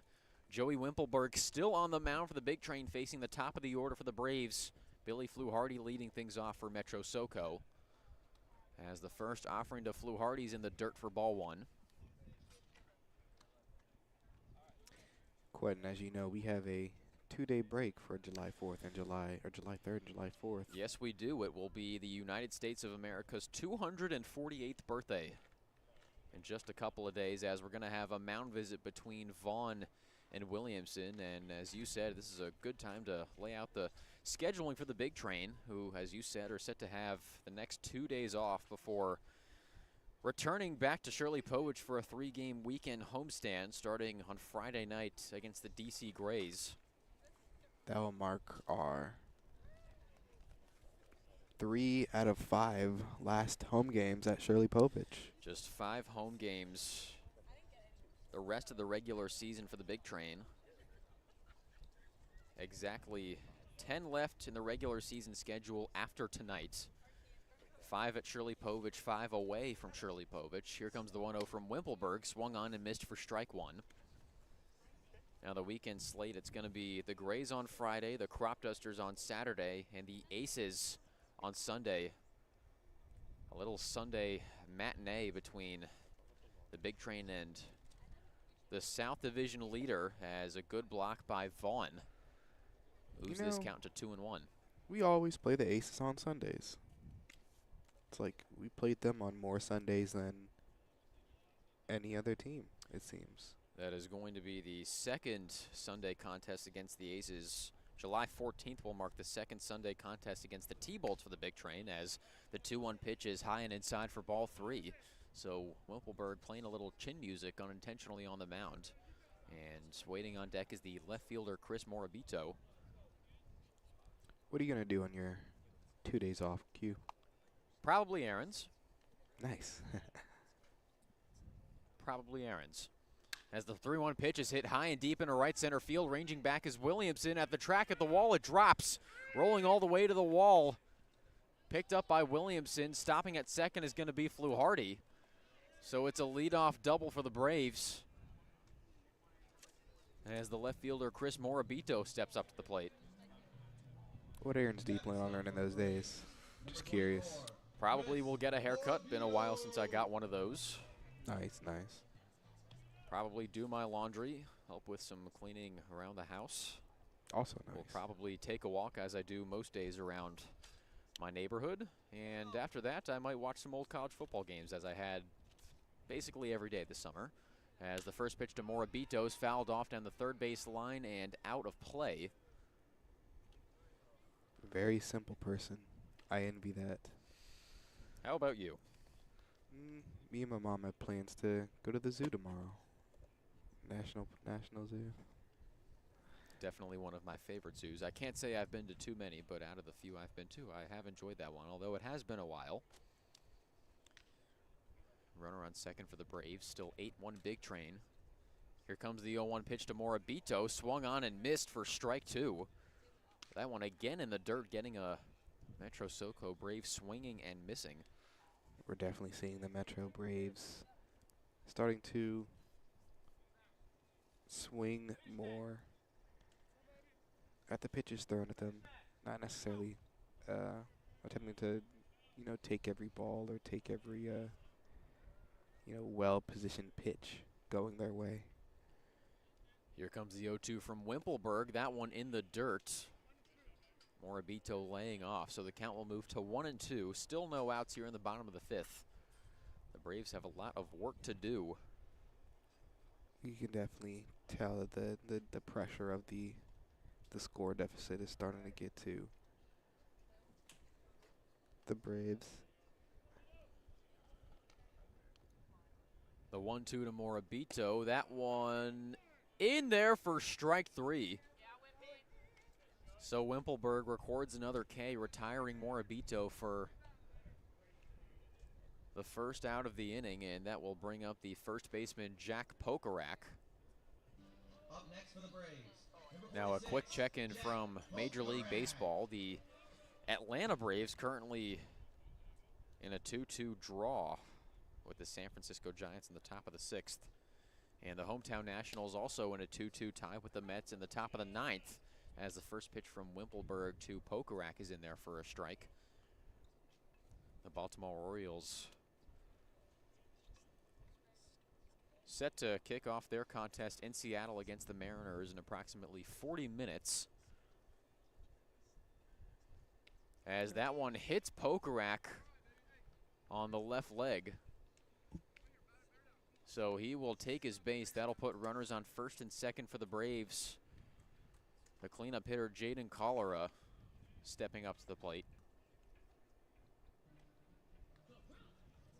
Stepping up to the plate for the Braves, number 32, Jaden Cholera. Hopefully the San Francisco Giants can pull through as well. You know, definitely not biased or anything. The Giants have been hovering around 500 as of late. Them and the Washington Nationals in a very heated NL wildcard race as the All-Star break approaches. That first pitch to Cholera's in there for a strike. And now the All-Star game in the Ripken League once again a week from today, July 9th. At First Responders Field by Surf Pro at the Olney Boys and Girls Club in Olney, Maryland, the home of Crop Dusters baseball. As the throw back to second, just not in time. That one from Wimpelberg nearly getting Fluharty at second.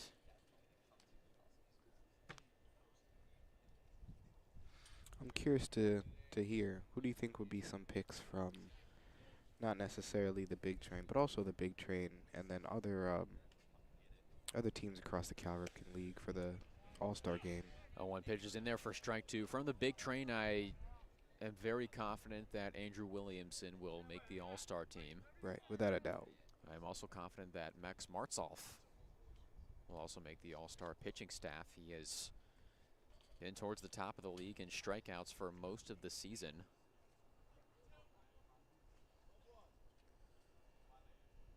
Here comes the 0-2 from Wimpelberg. That one grounded down the first base line, fielded by Gonzalez. He'll touch first for out number 2. Both runners advancing into scoring position.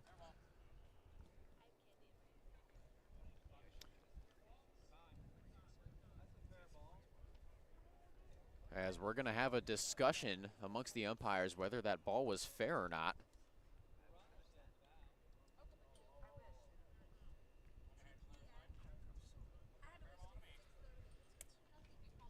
And to Jordan, back to your question, who else do I think is going to make the All-Star team? From the Big Train, I would also like to think that Jordan Crosland and Davin Whitaker would also make it to Olney, as that ground ball from Cholera is actually going to be ruled foul. So both runners will go back to first and second. The count's still 0-2. Now from other teams, I would expect Jack Pokarak from the Braves to make it. I would expect Carter Groen from the Senators, Jeff Sabater from the T-Bolts. As another throw back to second, not in time. A good leap by Bowman to keep that one from getting into the outfield. I like how he tried to make that play too. Hops about a foot in the air. Then tries to use his body weight to bring him closer down to earth faster and make that tag. That one's lined to short glove by Bowman. He'll fire it over to first, not in time. That was a great scoop by Gonzalez, but Cholera beat out the throw. As Sal Colangelo contending with the first base umpire that Cholera was beat. As we're gonna have a mound visit, our first one of the night for the Big Train. Coach Craig Lopez and Luke Vaughn coming out to talk to Joey Wimpelberg, who has had far from a turbulent night.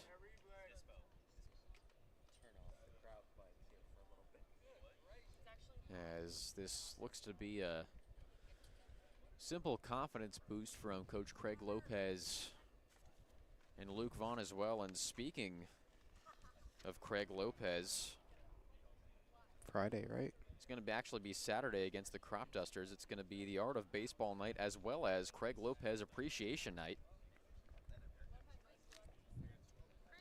So looking forward to the festivities this weekend. Can't wait to get my I Love Craig Lopez shirt. I don't know that it's going to say that, but Perhaps something along those lines as Dylan Can will step up to the plate. Bases loaded with 1 out. A golden opportunity for the Braves to cut into this 7-run deficit. The first offering from Wimpelberg, that one fouled off. Going back to the backstop. so as you know, my mom's in town I did know that. visiting me for the week, and she's met Coach Lopez a couple times and all, and he gave her this card explaining why he does his famous heart-to-heart hug whenever he sees, you know, not just at the beginning of the game, but whenever he sees you walking around. The 0-1 in there for strike 2. So Wimpelberg a strike away from leaving him loaded, but Coach Lopez's presence always appreciated, not just throughout the players, but throughout the entire organization as well. Definitely. Always making people feel loved and appreciated. Definitely an emotional pick-me-up every time anybody sees him. No, 100%. Yeah. Sometimes being part of the broadcast crew, you feel sometimes a little underappreciated. And As the 0-2 swung on and missed that one in the dirt, Vaughn will touch home to record the out. So Can goes down swinging for out number 2. That will bring up the right fielder, catcher Halligan. Let's see if he can recapture some of that early mid-June magic. That would be a big help for the Braves in this spot. The bases loaded, down 7 here in the bottom of the 5th. like I was mentioning prior, you know, it's sometimes feeling like on the production team you don't feel as, you know, as appreciated as, you know, people who are actually airing the baseball game. And that one's lined into center field. It'll drop for a hit. One runs in to score as Pokarak will stop at third. But Halligan catching a little bit of lightning in the bottle. That's the Braves' second run of the game. The Big Train now leading 8-2. It's going to be the shortstop Jamie Laskowski stepping up to the plate. gonna try this for the third time. So, you know, it's always sometimes it's thanks for broadcasting, not thanks for, you know, pushing buttons. So, and then he came up to me one game and was like, thanks, we appreciate all that you do. And I'm like, wow, that made me feel a lot better. There is a lot of work that goes behind the scenes. This production would not be possible without the work of you, Lindsey Morin, and our executive producer and general manager, Harrison Myers. There is a lot of work that goes into these broadcasts. And every night we've been able to put on a quality show, whether it's audio or video, as that one's lined into right field for a base hit. Pokarak's in to score. As stopping at third is Kalura. And so the lead now just 5 for the Big Train. A couple of timely base hits from the Big Train, and it looks like that's going to be it for Wimpelberg.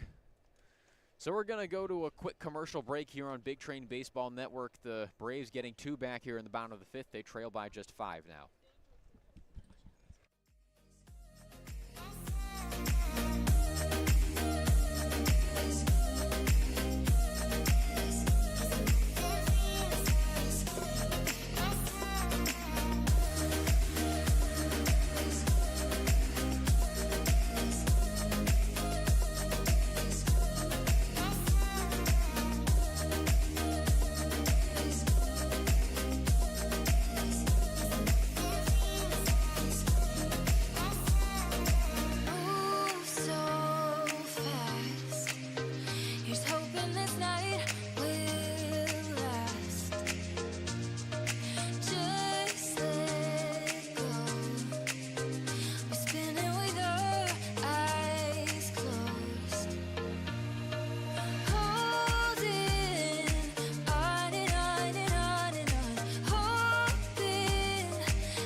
Welcome back to Lorton, Virginia. The Braves slowly chipping away at what was a 7-run deficit entering the bottom of the 5th. Now down to 5. As we've got a new pitcher on the bump for the Big Train. It's Parker Thomas, as his first pitch to Sean Pokerak is in there for a strike. Nonetheless, got to give Joey Wimpelberg his credit. He did a phenomenal pitching job this game, controlling those off pitches, or off speed and off and on speed pitches, getting runners to swing regardless of where it was on the box. Wimpelberg going 4 2/3 innings, allowing 3 earned. That was his season total in 10 innings leading up to this game, as there's a big swing and a miss. That one actually fouled off. And we're actually going to have a pinch hitter here. It's going to be Carson Richter, as that one hits him. So a pinch hit. HBP scores the 4th run of the game for the Braves, as that will bring up the 9-hitter Zach Scott. Up next for the Braves, number 30. In situations like this, when you're called up to relieve the starting pitcher and you make a slight mistake like that, you kind of just have to, you know, sit down, collect yourself, calm yourself down, and As the count goes to 1-0 on Zach Scott. essentially just remind yourself, you know, one mistake does not define a whole game. Here comes the 1-0 from Thomas. That one fouled off into the backstop. The count now even at 1. Now the worst thing you can do after a mistake is allow it to turn into another. Right. So Thomas looking to battle back and leave these bases loaded. Here comes the 1-1 pitch. That one lined up the middle. Stopped by Bowman. Couldn't get a glove on it. And that'll allow run number 5 to score. Catcher Halligan sliding safely, as the lead down to just 3 now for the Big Train. As the top of the lineup coming back up for the Braves, it's going to be Billy Fluharty. Next for the Braves, number 13, Billy Fluharty. Base is still loaded with 2 outs. The Braves have now scored 4 here in the bottom of the 5th inning.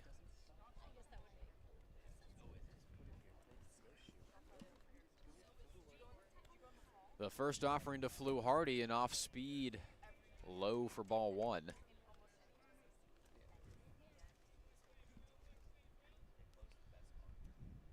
And waiting on deck is the left fielder Morabito.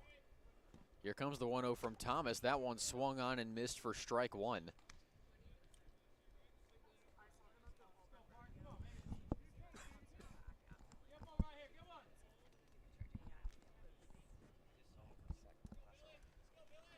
The 1-1. That one in there for strike 2. The off speed freezing Fluharty.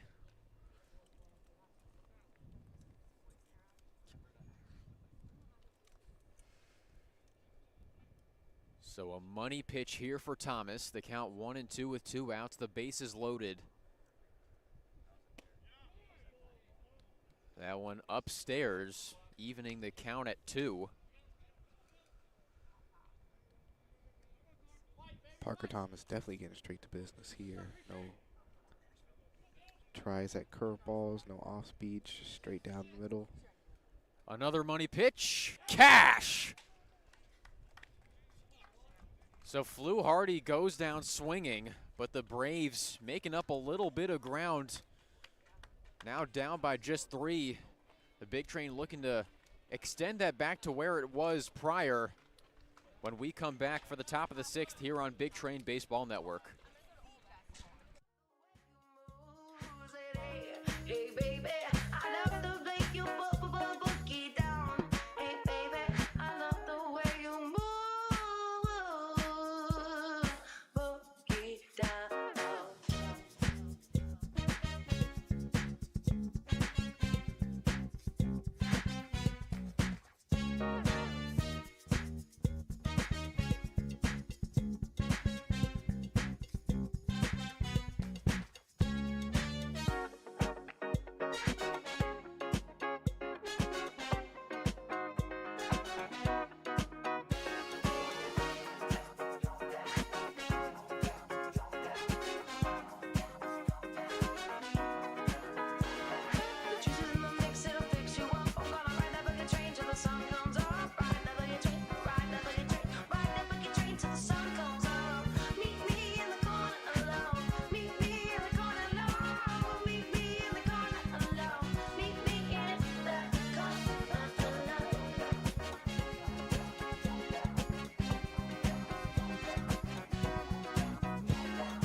Welcome back to Big Train Baseball Network. Bethesda ahead 8-5 as the Braves got back 4 in the previous half inning. Matt Wright still on the mound for the Braves as his first offering to Jaden Bastian in the dirt and skipping away into the backstop. And now the game in Alexandria has gone final as the 1-0 off the glove of Pokerak. That will make the count 2-0. The final score, the Crop Dusters dominating the Aces on their home field 16-2 as Bastian pops that one up into shallow right field, and it is caught by Scott for out number 1. One funny thing that I actually noticed last time Jaden Bastian was with the bat, and he hit into deep left field, left center field. He actually hit, as you can see the retired numbers in the back, he actually hit number 1, and I find that funny that he's number 2 and he hit number 1. So something I forgot to say earlier and just popped in my mind. As Westerly grounds the first pitch to Scott at second, fielded cleanly onto first for out number 2. So a quick 2 outs for Wright here in the top of the 6th. That will bring up the third baseman, Landon Franklin.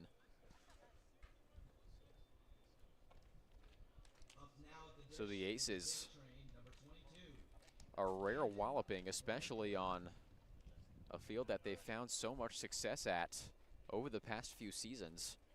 Rarely are they dominated like that at Frankman Field, as the first pitch to Landon Franklin's in there for a strike.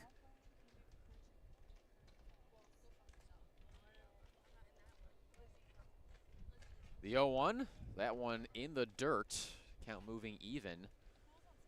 Now just to clarify, that was a 16-2 Mercy Rule victory.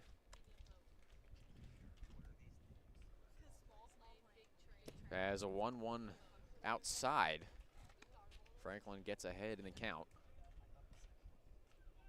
Again, the Big Train looking to get back to 500. The Braves looking for win number 12 as Franklin swings and misses for strike 2. That'll even up the count at 2 with 2 outs.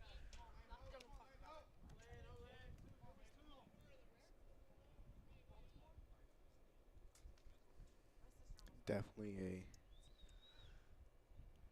As the 2-2 grounded to second, it's Scott once again, and on to first for out number 3. So like Franklin at third not too long ago, Zach Scott making all 3 outs there in the top of the 6th inning. The Big Train still ahead 8-5. We'll be back with the bottom of the 6th shortly here on Big Train Baseball Network.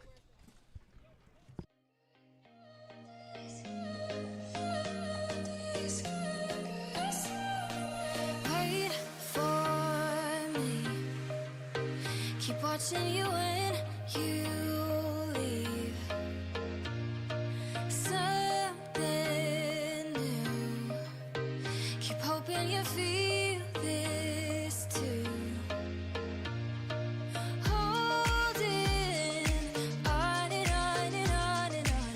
Hoping I can get to know you better. Living in sweet suburbia. Some fun is all we want.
Welcome back to South County High School. The Big Train trying to maintain an 8-5 lead as we're set to start the bottom of the 6th with a new pitcher for the Big Train, Jonathan Stevens, coming in relief for Parker Thomas, whose outing was short-lived.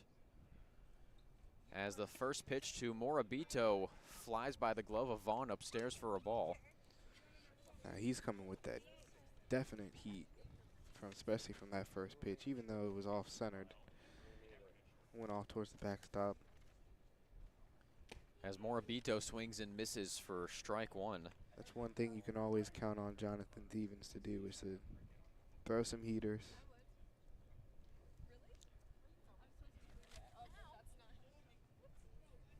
Here comes the pitch from Stevens. That one high and inside for ball 2. Now Morabito, one of 3 members of the Bucknell Bison on the Metro SOCO Braves, as the 2-1 pitch just missing for ball 3. Now Bucknell this past season were eliminated by Army, who went on to win their 6th consecutive Patriot League Conference tournament, as Morabito pops that one high in the air into shallow left field. Bastion is under it to make the catch for out number 1. So Morabito is retired. That will bring up Jack Pokarak with 1 out and no one on. Quentin, I don't know if you've noticed or not, but right over by center field, the people sitting in the back, they've been loyal troopers. They've been sitting out there since the start of the game. It is pretty spacious out there on the grass beyond the center field fence. A lot of real estate to work with. As the first pitch to Pokarak is low for a ball. Who knows? Maybe they're having a picnic. Or maybe they just really like baseball. That too. The things you do for the love of the game. In for free. 1-0 is inside. Stevens leaning heavily on the fastball early on here as the count moves to 2-0 on Pokarak.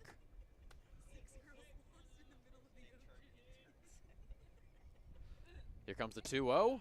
That one in there for strike 1. So it's been all gas, no brakes for Jonathan Stevens thus far. Let's see if he keeps leaning on it, facing the heart of the order here. You know what they say, drop a gear, disappear. That one's lined to second, past the glove of Crosland and into right for a base hit. So a nice piece of hitting from Pokarak, setting up the cleanup hitter Jaden Cholera nicely. I've actually never heard anybody say that before. No, I really. think you're the first person I've ever heard say that. My friend's boyfriend actually said that to me. I don't know what we were talking about, but he was like, hey man, sometimes you gotta drop a gear and disappear.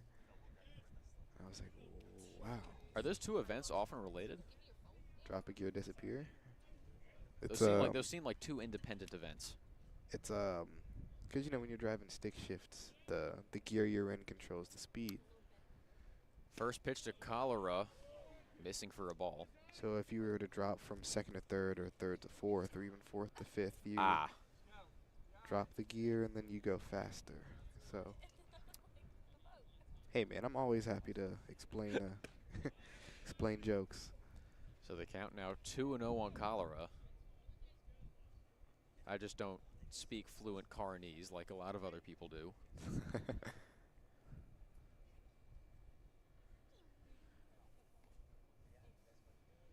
Here comes the 2-0. That one fouled off into the backstop. The count now 2-1, 1 out here in the bottom of the 6th. That swing came directly out of his shoes, man. He was ready. If that ball would have made direct contact with that bat, it would have, I hate to say it, but it would have been gone.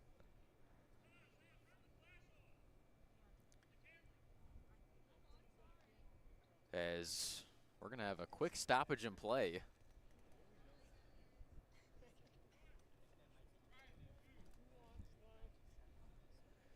As the flash from our lovely photographer Esther Francis accidentally went off before that pitch. As the 2-1 just missing for ball 3.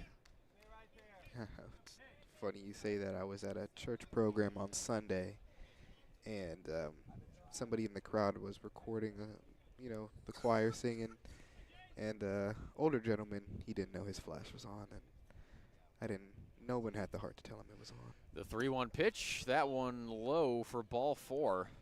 So Colorado will take his base. That'll bring up the designated hitter, Dylan Can. Runners on first and second. Again, just 1 out here in the bottom of the 6th. Can representing the tying run at the plate.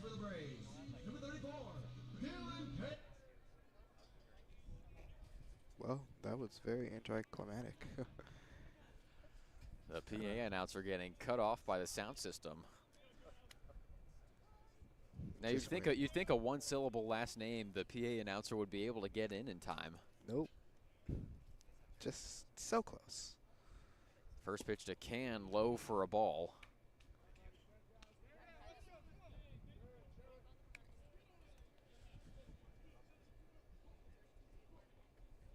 So Stevens trying to work out of a jam here.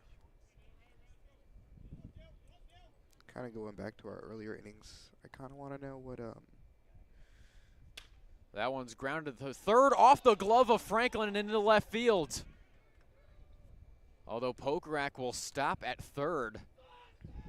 That one taking a wicked bounce. Franklin not quite ready for it as that bounced off the end of his glove. So the base is now loaded with 1 out for the right fielder, catcher Halligan. A little more work for Jonathan Stevens to do.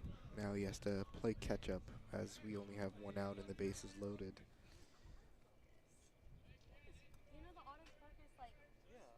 Now you might see Gonzalez at first playing a little bit in, anticipating a ground ball in which he would probably throw it home to get the force and prevent the 6th run from scoring, as the first pitch to Halligan's in there for a strike.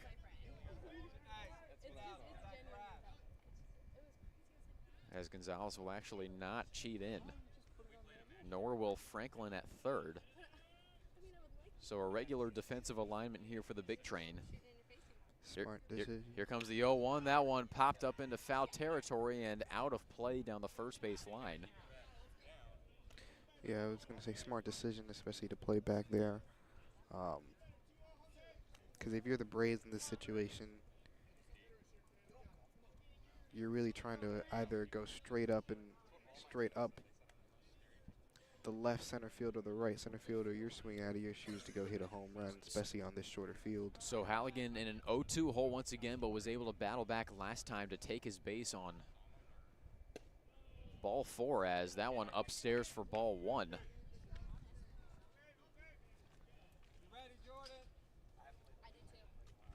Sure am.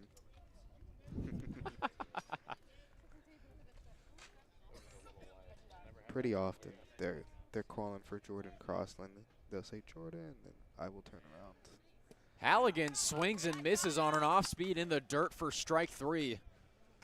So it's fantastic pitch from Stevens, retires Halligan swinging. Now, if you're Stevens, you definitely have your mojo back. You definitely know. You know what the off-coming hitter is going to definitely tell to your upcoming hitter. And so that'll bring up the shortstop, Leskovsky. The base is still loaded with 2 outs. The Braves trailing by 3.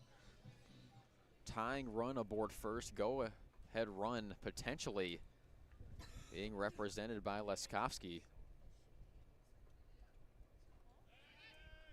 As Stevens will step off the mound, sending Colorado back to second.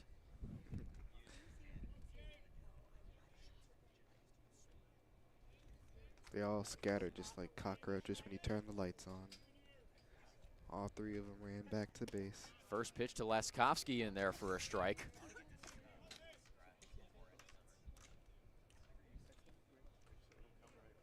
Definitely one nail biter of a ball game right now. The count 0-1 with 2 outs, base is still loaded. Here comes the pitch from Stevens. Fastball lined into right center field. That'll drop for a base hit. 1 run scores. Here comes the second. That one's in without a throw.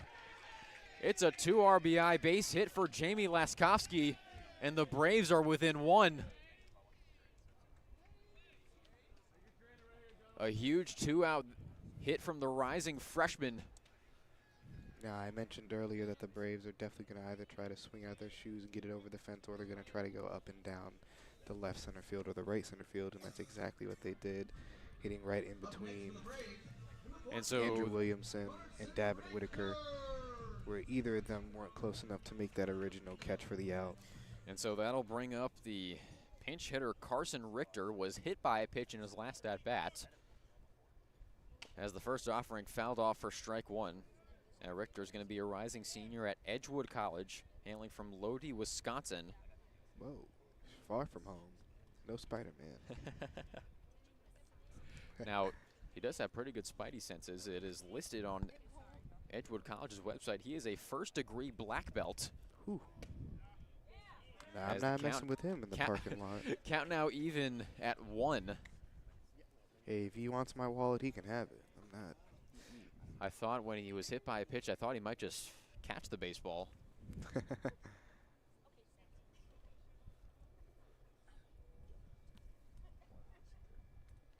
The 1-1 from Stevens. That one swung on and missed. A little high heat from Stevens, getting Richter swinging and missing, so the count now 1-2. Definitely going to try to play this this next pitch a little more cautious.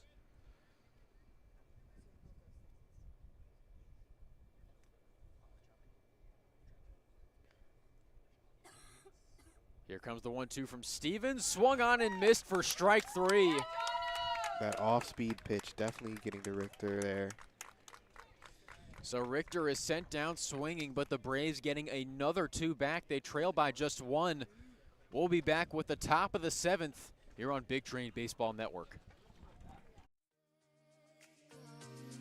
We're spinning with our eyes closed, holding on and on and on and on, hoping I can get to know you better, living in sweet suburbia. Some fun is all we want.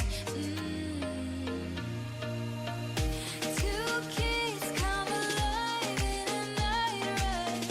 I'll be the girl next door, you be my summer crush. Yeah, I think you should come and pick me up, 'cause nothing feels as good as summer.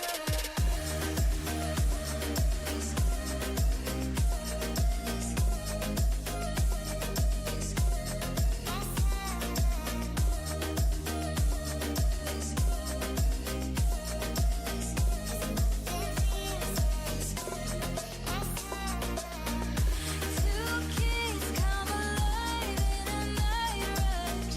I'll be the girl next door, you be my summer crush. Yeah, I think you should come and pick me up, 'cause nothing feels as good as summer.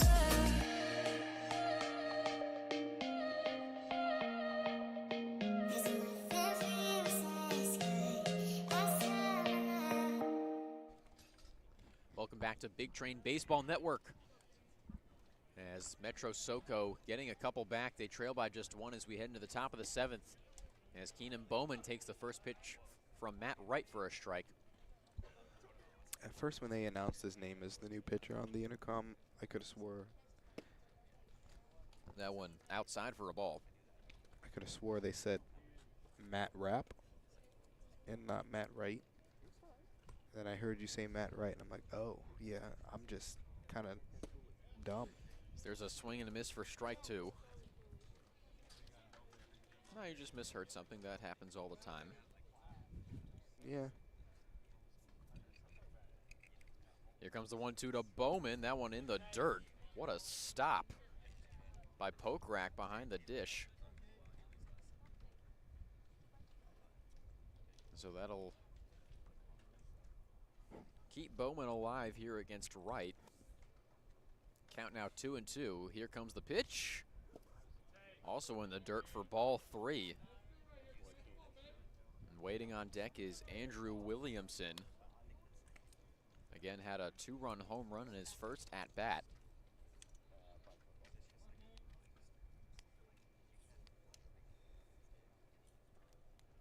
The 3-2. That one lined into shallow right center. That'll drop for a base hit. So Bowman is aboard once again. He's had a heck of a night from the plate. Keenan Bowman, definitely one of the leading outstanding players of this game. Him, and then right next to Andrew Williamson, just getting to work, just doing, you know, doing their thing, getting to base, getting to home, repeat. So here's Williamson with a runner on first. The first offering is in the dirt. Good glove stop by Pokarak. That'll bring the count to 1-0. Now that home run from Williamson in the first inning, again over the right field fence where he's hit most of his homers this summer. Williamson pulls back on a bunt. That was a good idea as that fastball was upstairs for ball 2. As we get a helicopter going overhead.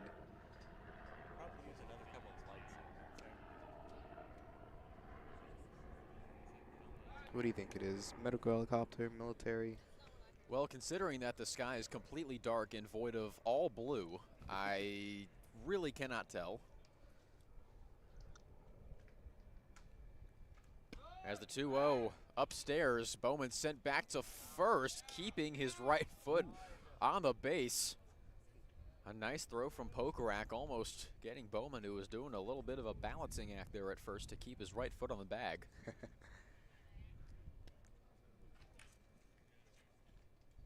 Definitely one of those stops that you have to be careful with. Here comes the 3-0.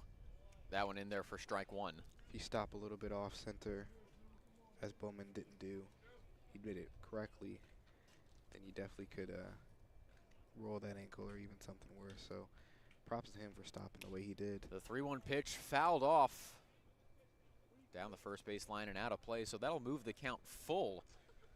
A good job of right to battle back. I don't think Bowman's going to try to steal anymore at this at-bat. Nope, as I'm wrong. 3-2 pitch. That one lined through the whole right side, base hit. Almost hitting Bowman on the way down. Bowman will stop at second. Williamson's aboard with a single. And that'll bring up Luke Vaughn with runners on first and second. Still no outs here in the top of the 7th inning as the Big Train look to give Jonathan Stevens some insurance.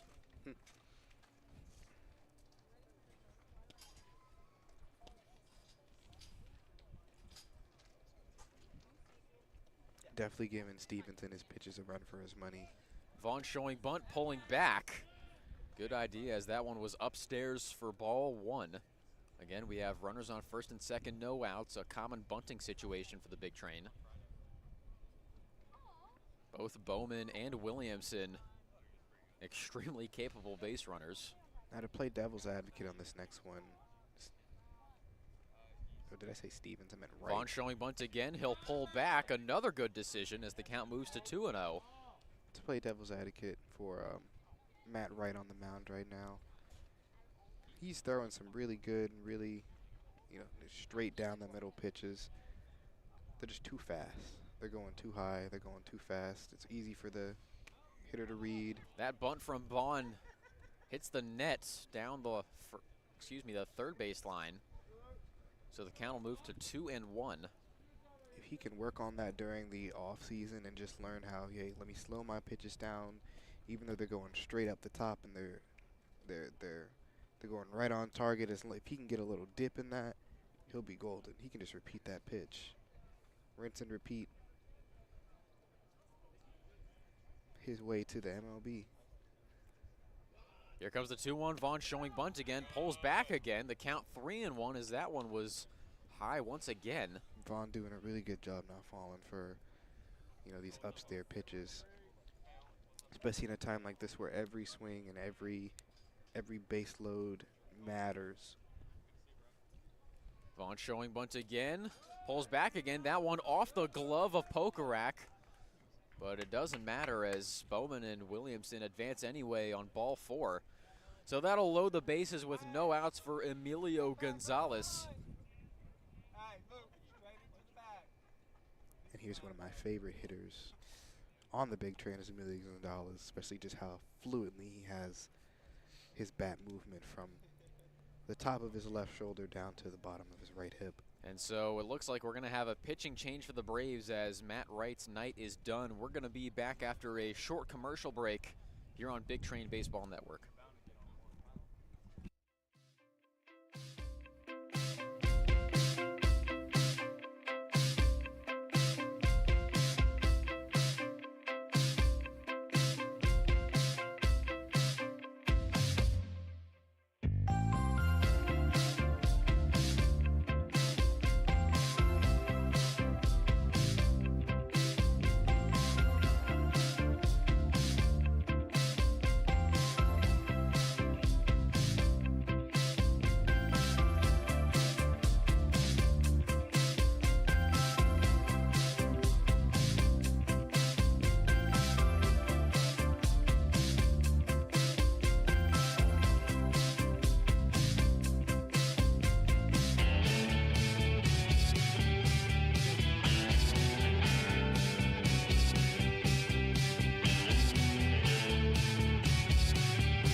Welcome back to South County High School. As we're going to have a pitching change for the Braves, it's going to be number 21, Seth Claiborne out of Concordia University. Looking to hopefully get out of this jam for the Braves as his first pitch to Emilio Gonzalez is in the dirt for ball 1. As I was saying before the break, one of my favorite hitters, Emilio Gonzalez, just the way how he fluently just swings his bat from one side to the other. And as he's attempting, well, definitely not at this moment, but is attempting to be a pull hitter more than a... As the 1-0 pitch is an off speed in there for strike 1. Attempting to be a pull hitter more than, you know, just skyrocketing to the outfield. That definitely can put some... It can put some stress on the outfielders, especially if you're... 1-1 is grounded over to first, past the glove of Pokerak, fielded at second by Scott. There will be no play. Everybody is safe, and the Big Train extend their lead to 9-7. Just as I was literally mentioning, when you pull from the side that you're hitting on, for example, he's a lefty, so he's pulling to the right instead of hitting naturally. His natural swing pattern would shoot the ball to the left. The defense on that side isn't necessarily going to be ready for that or be mindful that that ball is most likely going to come their way. The first pitch to Jordan Crosland is in there for a strike. Claiborne, a native of Omaha, Nebraska. one of a small handful of Midwesterners here in the Ripken League. Here comes the 0-1 pitch. That off speed in there for strike 2. So Claiborne working quickly on Crosland.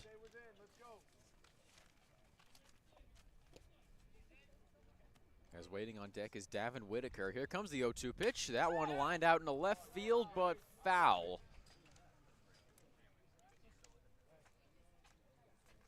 Crosland has had so many of those hits this summer where he makes extremely solid contact but hooks it just foul. So the count's still 0-2. Definitely him hooking to that side. Morabito was not ready to make that play on that side. 0-2 pitch, and off speed in the dirt, swung on and missed for strike 3. So Crosland is retired for out number 1. That will bring up the right fielder, Davin Whitaker. Up next for the big train. Like you mentioned, Jordan Crosland, such a good hitter. Just sometimes gets very unlucky with the pull on the ball and it ends up landing foul. So Whitaker, an opportunity for more RBIs here as the first pitch in there for a strike. That one bouncing out of the mid of Pokrak, but he's able to recover. Excuse me, that's actually Richter back there for the Braves. Carson Richter subbing in for Pokrak earlier in the game. Count 0-1 on Whitaker. Here comes the pitch from Claiborne. That one swung on and missed for strike 2. That one an off speed in the dirt, getting Whitaker to chase. Now that's that fastball pitch to just slightly go down, just little by little. That, you know, is what's killing pitchers out here in the killing hitters right here in the Cal Ripken League. The 0-2 to Whitaker. That one in the dirt. A nice stop by Richter. So the count will move to 1-2.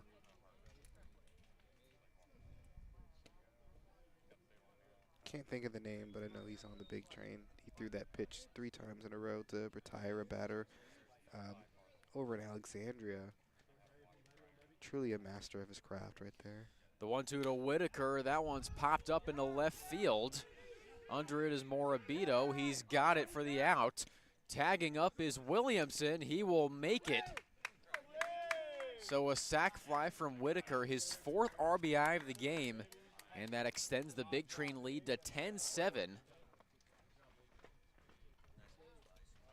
And so with 2 outs and runners on first and second, Jaden Bastion will step up to the plate, has a couple of base hits tonight. And of course, Jaden Bastion doing his famous head roll before lining up for the hit. It's Vaughn on second, Gonzalez on first. As the first pitch from Claiborne just missing for a ball.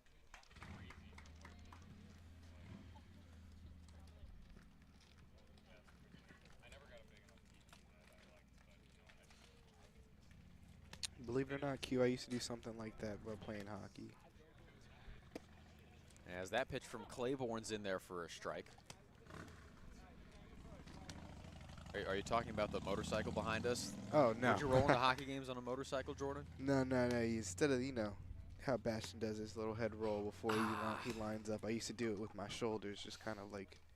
It's a good reset as Bastion takes ball 2 high and inside. It is a very good reset. Especially gets the tension out of your shoulders. You're not all tight upstairs.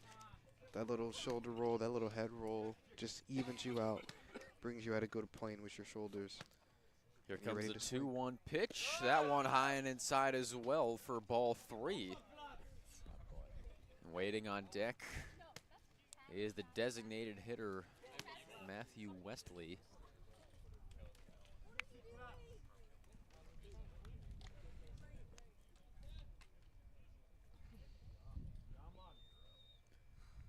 Here comes the 3-1 to Bastion. That one lined into deep left field. Back at the warning track at the wall. It is gone! The first Bastion bash of the summer. A 3-run shot gives the Big Train a 13-7 lead. That's something with the Big Train definitely needed, especially as the lead was inching closer and closer to a tie game, the closest being a one-run game. It's been a power surge here in Lorton. The third home run of the night for the Big Train, a 5-spot here in the top of the 7th inning. Now, as we were mentioning at the beginning of the game, start strong, end strong. Even though there was had a little trouble during the middle, definitely see the energy of those first couple runs, that first home run by Andrew Williamson paying off. That motivation leading high. Yo on to Wesley, grounded to Scott, fields it, spins, fires to first for out number 3. But a 5-run top of the 7th for the Big Train, punctuated by a 3-run shot from Jaden Bastion. Has them ahead 13-7. We're gonna stretch as we head into the bottom of the 7th. You're listening to Big Train Baseball Network.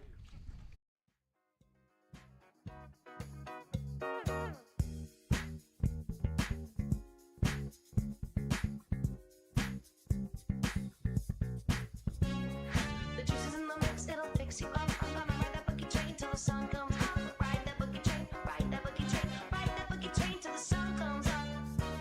Till the sun comes up. Till the sun comes up. Ride that boogie train, ride that boogie train, ride that boogie train till the sun comes up. Hey baby, I love the way you move. Say hey baby, I love the way you groove. Hey baby, I love the way you move. Say hey baby, I love the way you boogie down. Hey baby, I love the way you move, boogie down.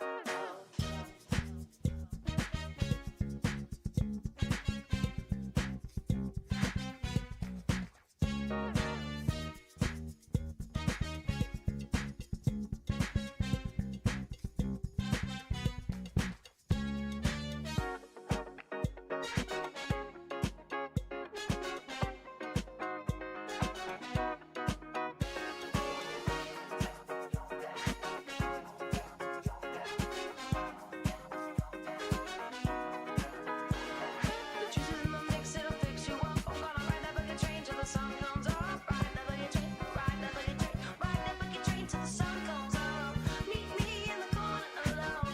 Meet me in the corner alone. Meet me in the corner alone. Meet me in the corner alone.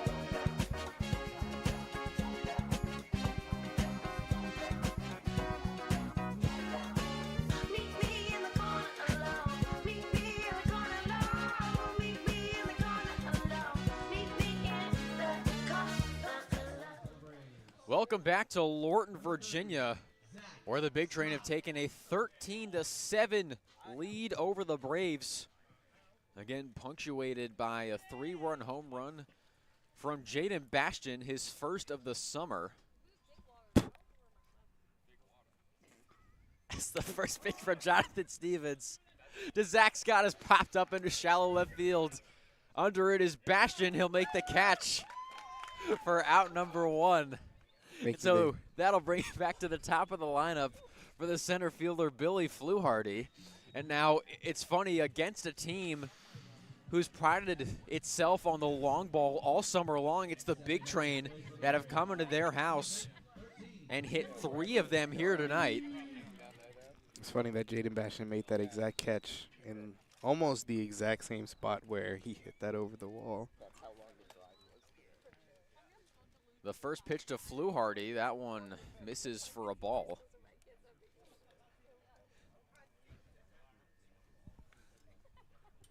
Again, the Big Train looking to get back to 500 after consecutive defeats over the past couple of days to the T-Bolts and the Senators, as Fluharty tries to get down a bump but fouls that one off into the backstop. That'll even up the count at 1.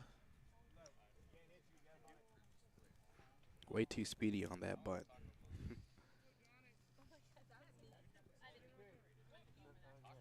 Just prepared to tap that ball and just speed off. Try to get a little head start out of the box. Let's see if he lays one down again. The count 1-1.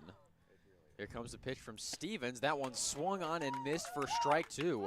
That fastball's been working awfully well. As we look over in the Big Train dugout, everybody on their feet, everybody standing up, everybody supporting one another. Here comes the 1-2 from Stevens. That one a little too high. That'll even the count at 2. What you munching on there, Q?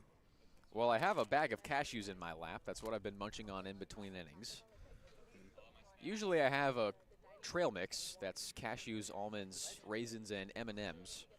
Nice, nice. Do you make it yourself or do you buy it? That one's fouled off into the parking lot. That one averting the cars parked out there here at South County High School. I buy it from the grocery store. My go-to is Trader Joe's. You wouldn't believe me if I said it, but that ball literally bounced right over my rental car.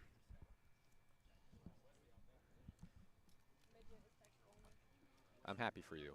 Me too, because I don't want to pay for it. 2-2 pitch popped out into foul territory down the first base line again, into the parking lot again. That one also averting any automobiles.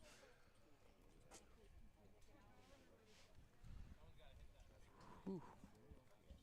Maybe should have parked a bit farther back, personally, but Which I did. next time. Wonder if insurance will pay for a busted windshield. Another 2-2 pitch fouled off into the parking lot again. Ooh. That one absolutely hit a car.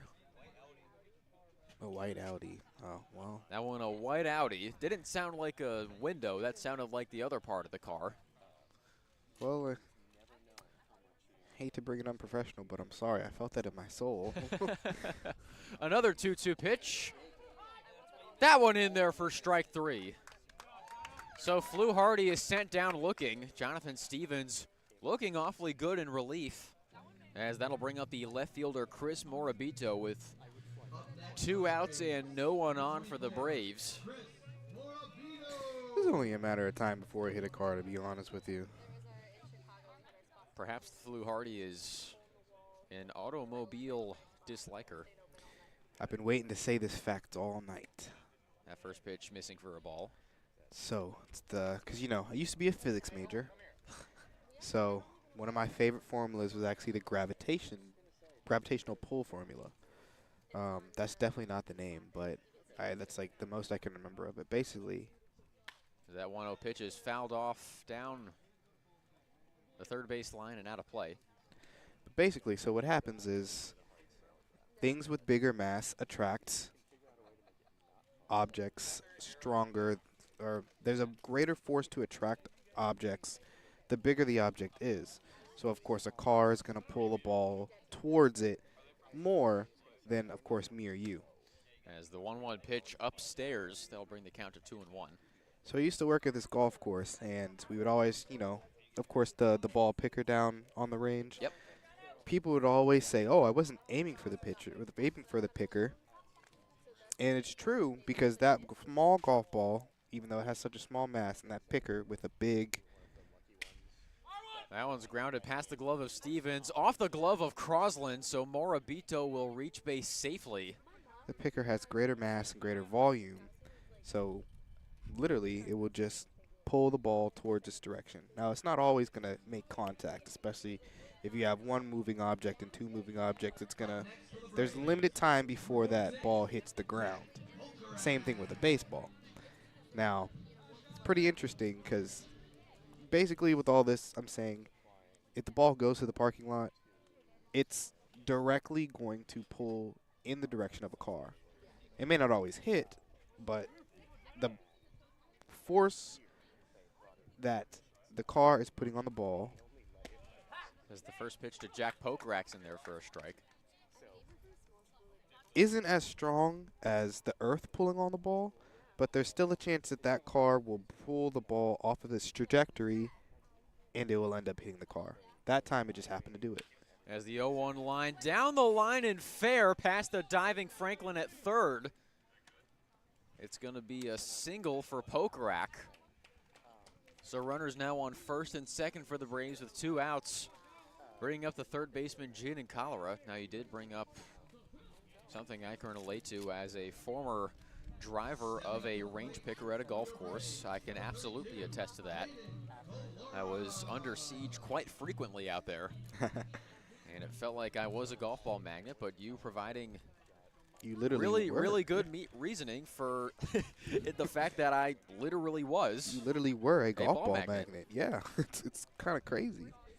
First pitch to Cholera, fouled back into the backstop. The count now 0-1. I can tell you, anybody that drives those golf ball pickers on the range, we don't really care if you try to aim for us, but we will tell you, it scares the heebie-jeebies out of you getting hit with a golf ball. As Cholera takes the 0-1 pitch for a strike. I was fully prepared to read that off for you. Our assistant GM, Patrick Chapman, over here trying to swoon me away from the mic with food. Those aren't Chick-fil-A fries. Those are Chick-fil-A chips. As the 0-2 is high and inside, that'll bring the count to 1-2 on Cholera.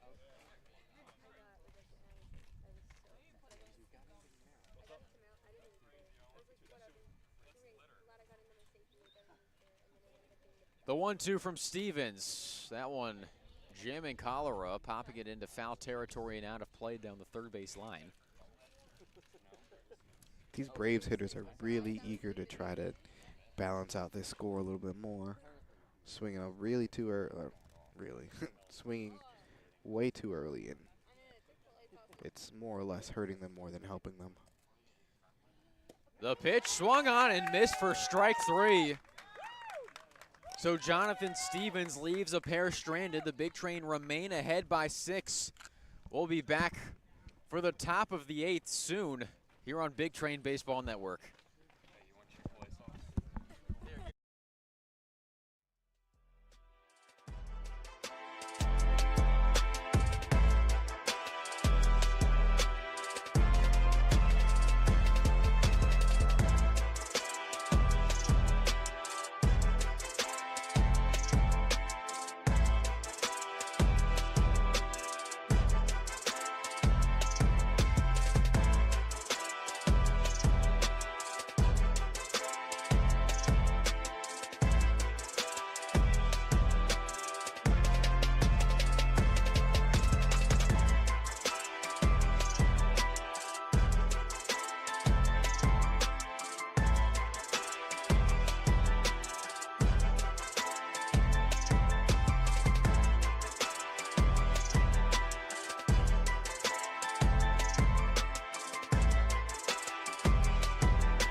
The juice is in the mix, it'll fix you up. I'm gonna ride the boogie train till the sun comes up. Ride the boogie train, ride the boogie train, ride the boogie train till the sun comes up. Talk to a man. Next batter, and leading off for the 8th inning. Welcome back to Big Train Baseball Network. Bethesda still ahead 13-7 as we're set to start the top of the 8th inning with Landon Franklin as the first pitch from Claiborne missing for a ball.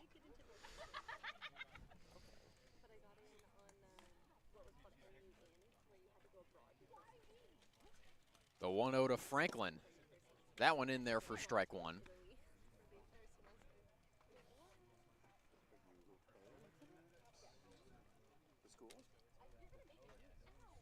So the count 1-1 on Franklin. Here comes the pitch from Claiborne. That one in the dirt for ball 2.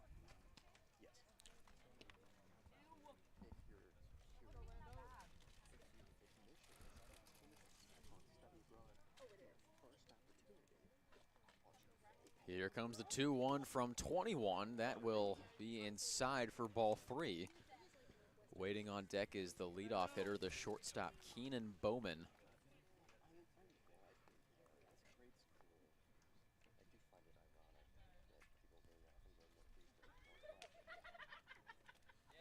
The 3-1 pitch. That one lined into right field. And it's actually going to be the center fielder, Flew Hardy, making the catch for out number 1. It's interesting how he crossed so far to make that catch. Basically standing right next to the right fielder. So Franklin is retired. That will bring up Keenan Bowman. Has had an absolutely incredible night from the dish. The first offering from Claiborne, and off speed in there for a strike.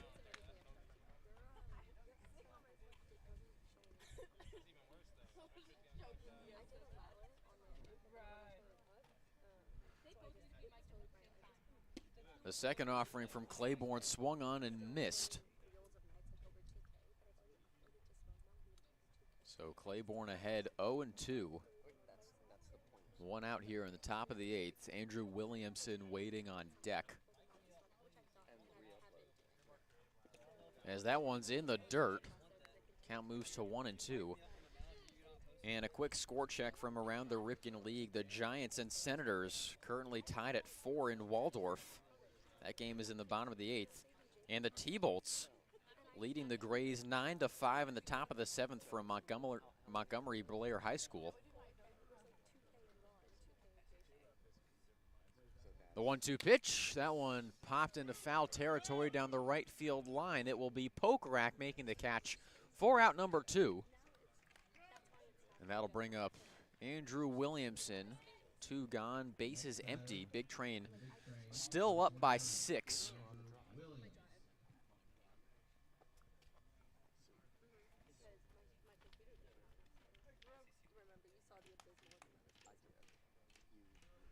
Retiring these hitters from Bethesda pretty quick.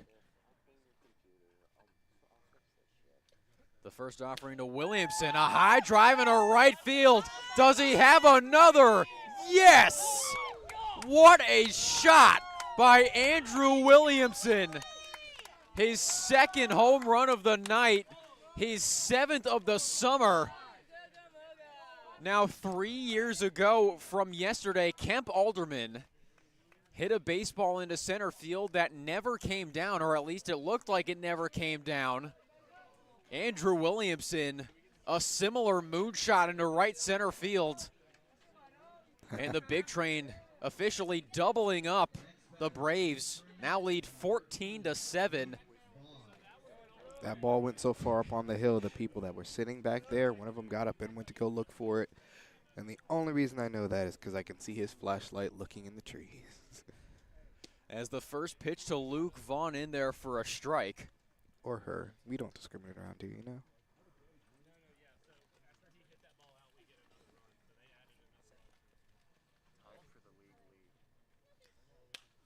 As Vaughn pops this one up, ranging over is Laskowski.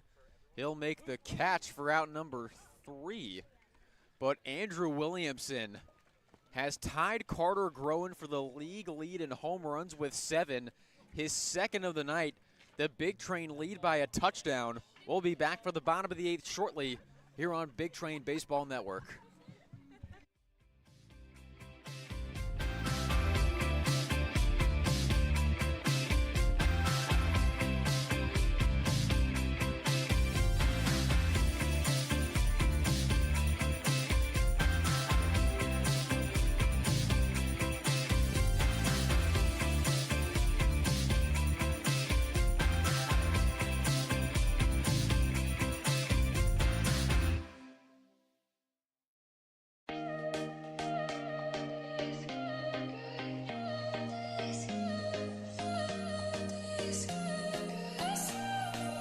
Wait for me.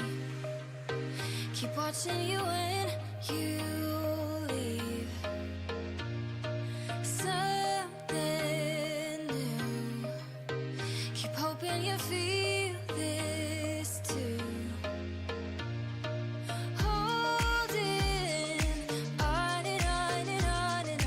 Hoping I can get to know you better. Living in sweet suburbia. Some fun is all we want.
Welcome back to South County High School. The Big Train lead 14-7, getting a little insurance via an absolute moonshot from Andrew Williamson. Now, I'd said the last half inning that was tied for the league lead in home runs along with Carter Groen. But that baseball officially went 459 feet out onto the road, well beyond the center field fence here at South County High School, as the first pitch from new pitcher Max Martzoff in there for a strike. Yeah, we can always see Max Martzoff and trust Max Martzoff to put the game away towards the end of a long and stressful game. As he works a quick 2 strikes on Dylan Can.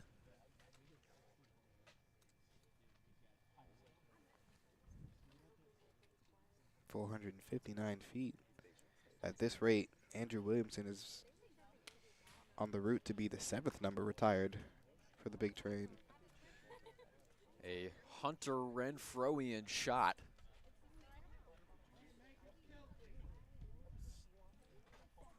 As the count still 0-2 on Can, he fouled that last pitch from Martzoff into the backstop. Another 0-2 pitch. That one swung on and missed for strike 3. So Dylan has been canned for out number 1. That will bring up the right fielder, catcher Halligan.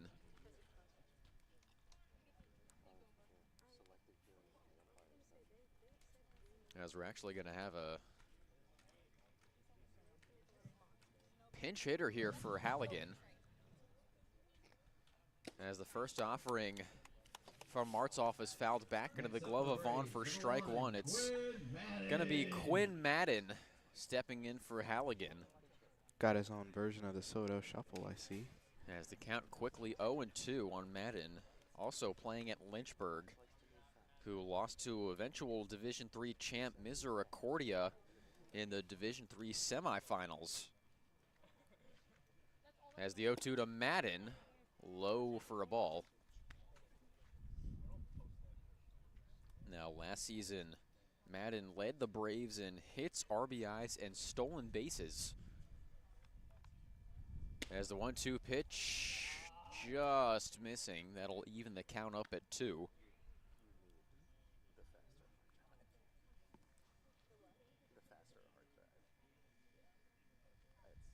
The 2-2. That one just missed the inside corner. The count now full on Madden.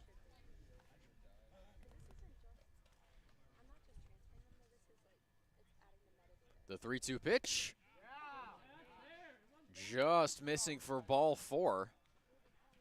So Madden will take his base with Definitely one not. out and a runner on first. That will bring up the shortstop, Jamie Leskowski. Big Train dugout, not too happy on that last call, but yeah, it's okay. One little mistake does not define the whole game.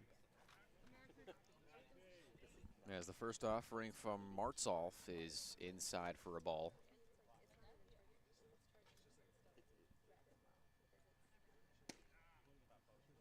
The 1-0 offering in there for a strike.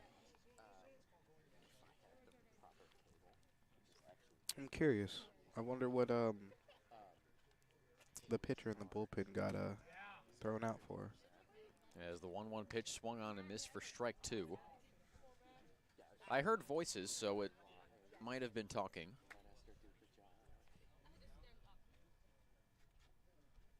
As the 1-2 pitch low and inside, that'll even up the count at 2.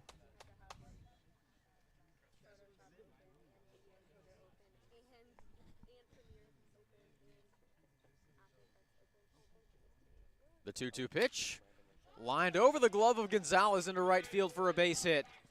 Madden will stop at second. And so that'll put runners on first and second with 1 out for Carson Richter. Up next for the Braves. Number Registered 14, 21 hits for Edgewood College last season, which included a home run and 13 RBIs.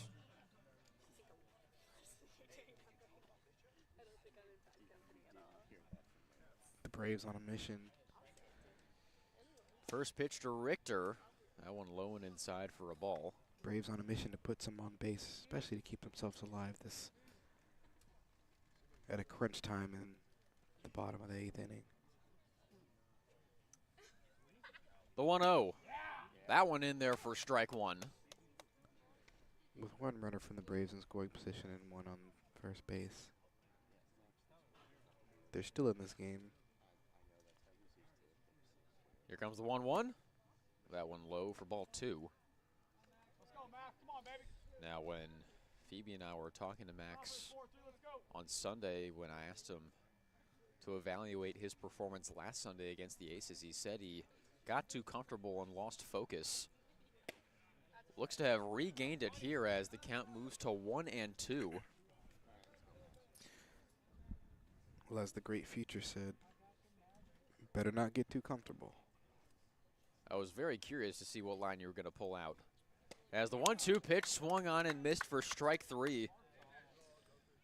So Richter goes down swinging for out number 2.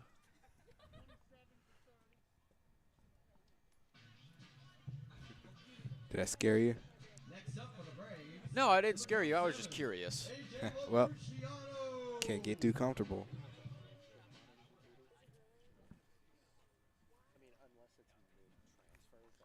First offering from Martzoff inside for a ball.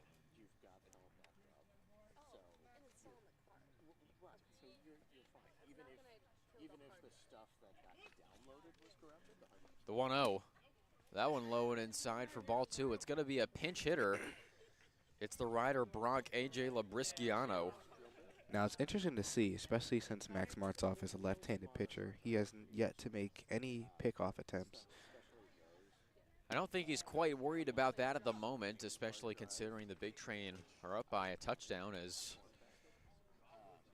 that one is in there for a strike.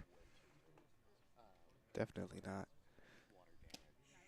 That one fouled back into the glove of Vaughn, so the count moving even at 2 with 2 outs. Especially to the fact that they have 2 outs. And the Braves are more interested in just scoring. The 2-2 pitch just misses for ball 3. So the count runs full on Labrisciano. And due to the fact he doesn't have to rotate his body 180 degrees, he can attempt to pick off easier, but The full count offering, lined into right field. That'll drop for a base hit. So the Braves will scratch across run number 8. Quinn Manning coming home from second as Labrisciano has an RBI single.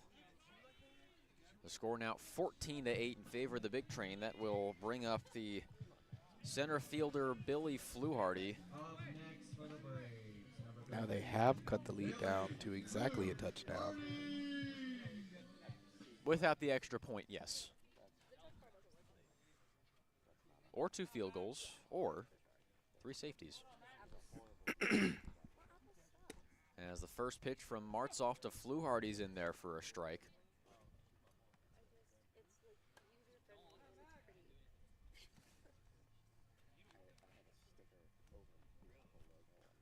The 0-1 in there for strike 2. Martzoff working quickly here on Fluharty.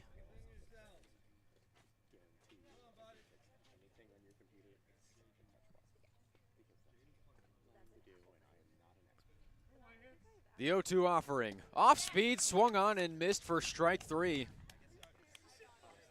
So the Braves get one back, but they still trail by 6. We'll be back with the top of the 9th here on Big Train Baseball Network.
Welcome back to Lorton, Virginia. The Big Train looking to provide a little bit of last-minute insurance as they lead 14-8 here in the top of the ninth, leading off with Emilio Gonzalez facing a new pitcher for the Braves in Parker Edwards. His first offering swung on and missed for strike one.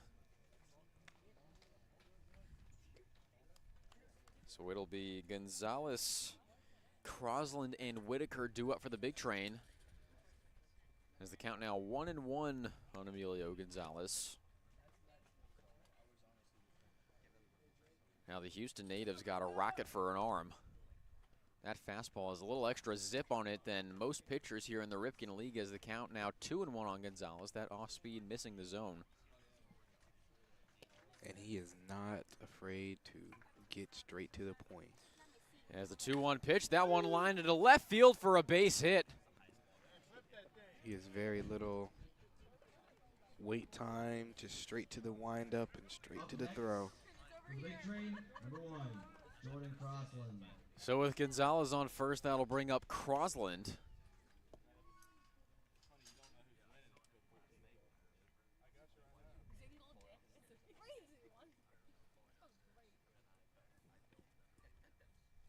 First offering to Crosland. That one lined through the right side, base hit. Gonzalez will stop at second. Crosland's on base for the second time tonight. And that'll bring up Davin Whitaker with runners on first and second. Whitaker already has 4 RBIs on the night, a 3-run home run and a sacrifice fly. It's been an explosive night in the Ripken League all around. Again, the Crop Dusters mercy ruling the Aces in Alexandria 16-2.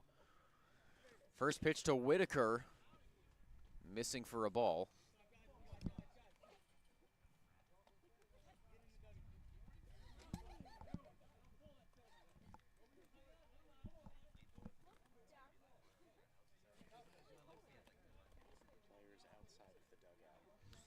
As we're going to get a pause and play, the home plate umpire trying to get every Big Train player in their dugout.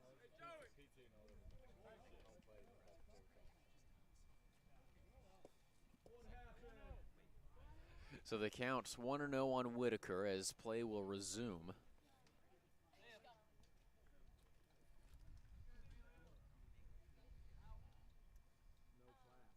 The 1-0 from Thomas. That one low for ball 2.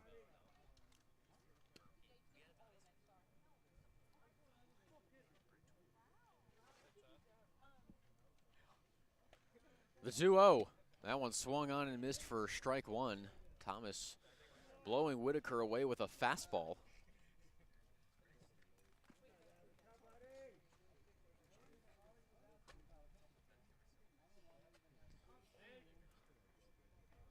Here comes the 2-1.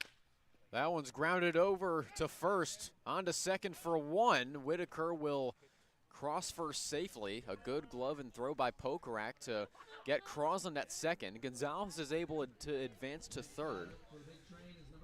So that'll bring up Jaden Bastian. Runners on the corners. Already has a 3-run home run.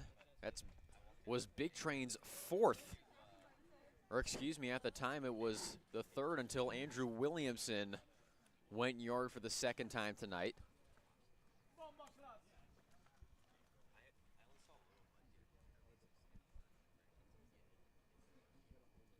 First offering to Bastian. Fastball in there for a strike. I still can't get over that 459-foot homer over to the highway. That one, again, like Alderman's 3 years ago yesterday, disappearing into the Lorton night. As the 0-1 pitch in the dirt, Whitaker will advance to second. So now 2 runners in scoring position for the Big Train. Hey, you know, like Schrodinger's cat, technically, the ball could still be flying. You don't know the ball lands until you see the ball land. The 1-1 to Bastian. Fastball just missing for ball 2. I can see the look on your face. You're like, I need Phoebe back. No, no, no, no, no, no. I know. Jordan, you have done a great job tonight. I hope you know that. Appreciate it, boss. As the 2-1 pitch. Count now 3-1.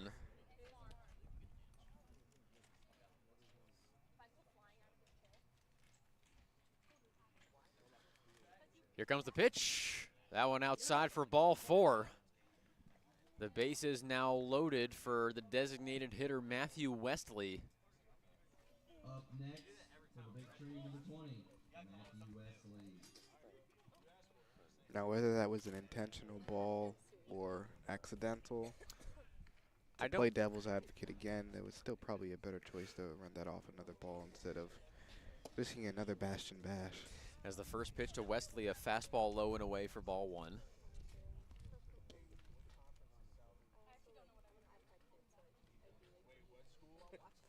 The 1-0 offering, swung on and missed. Count even at 1-1. Gonzalez on third, Whitaker on second, Bastion at first. The 1-1. That one hit high and deep into right field. Back goes, and it's caught. Tagging up is Gonzalez. He will score easily. And so the Big Train extend their lead to 15-8.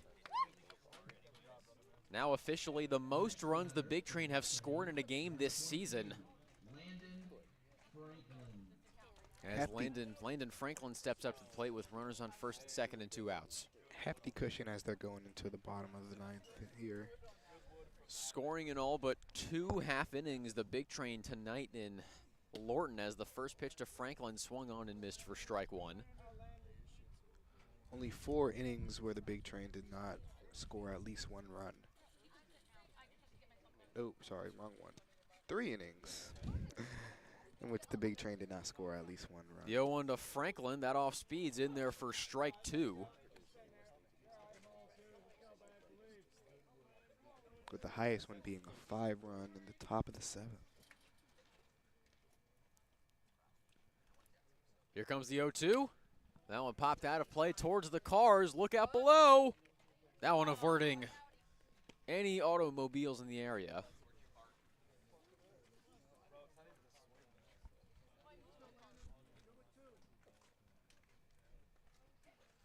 Maybe I'll have to come back one day and explain some more physics facts. The 0-2 pitch fouled off again. This one scurrying to the backstop, so Franklin stays alive.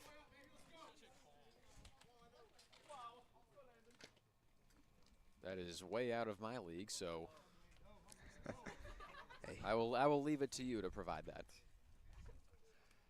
Another 0-2 pitch, that one low.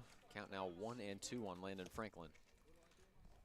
1 year of AP Physics, 1 year of regular physics, 3 semesters of college physics. Some stuff you just never forget. Even as much as I try. 1-2 hits Franklin. Got hit in the arm, looks to be A-okay, so that'll load the bases once again as Keenan Bowman will step up to the plate. Strong athlete, just able to look over to his bull pit, laugh it off, and take his base. Loading all 3 of the bases. The son of a college baseball player, the nephew of a player that participated in the College World Series, as Bowman fouls the first pitch back into the glove of Richter for strike 1. And the grandson of a pastor. The 0-1 pitch low, that'll even up the count at 1. His genes are just, gene pool's running crazy for him. 1-1 pitch, that one outside. The count now 2-1 on Bowman.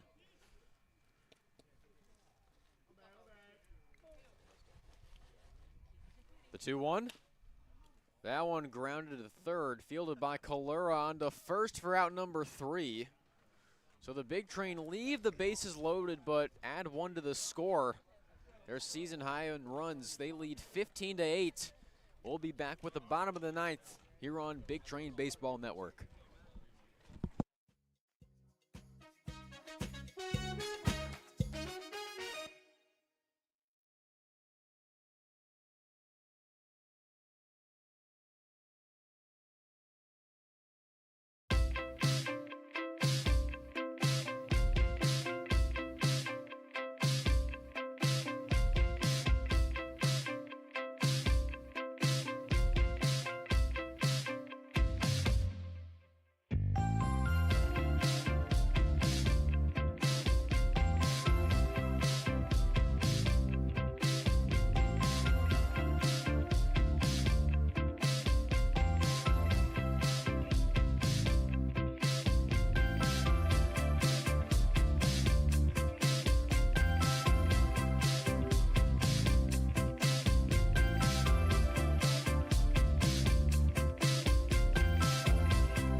welcome back to Lorton, Virginia, where the Big Train will look to close this one out against the Metro SOCO Braves, leading 15-8.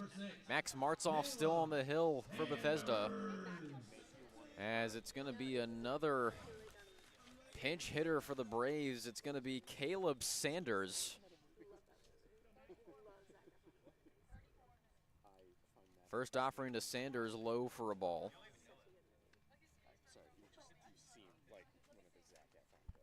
Now Sanders will be transferring from Dayton, playing his first 2 years with the Flyers, as there's a big swing and a miss for a strike. That'll even the count at 1.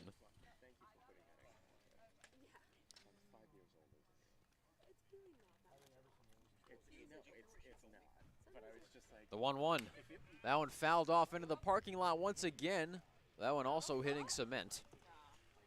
Also an update in the Ripken League. The game in Southern Maryland has gone final. The Giants knock off the Braves 9-4. What a comeback win. Here comes the 1-2. That one lined to the second baseman. Crosland fields it, fires over to first off the mark. Trying to get it to Gonzalez on the run, but couldn't make the throw. So Sanders is aboard safely.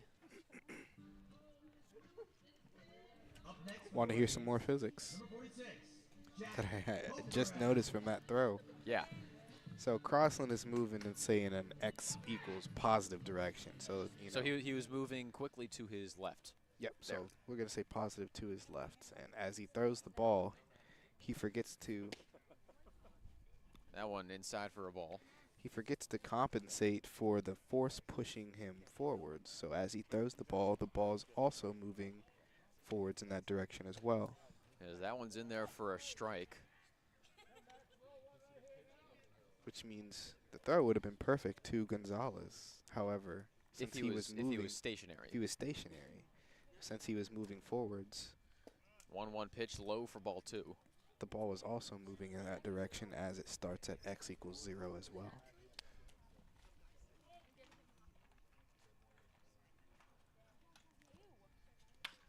That one grounded foul down the third base line. Count moves even at 2 on Jack Pokorak.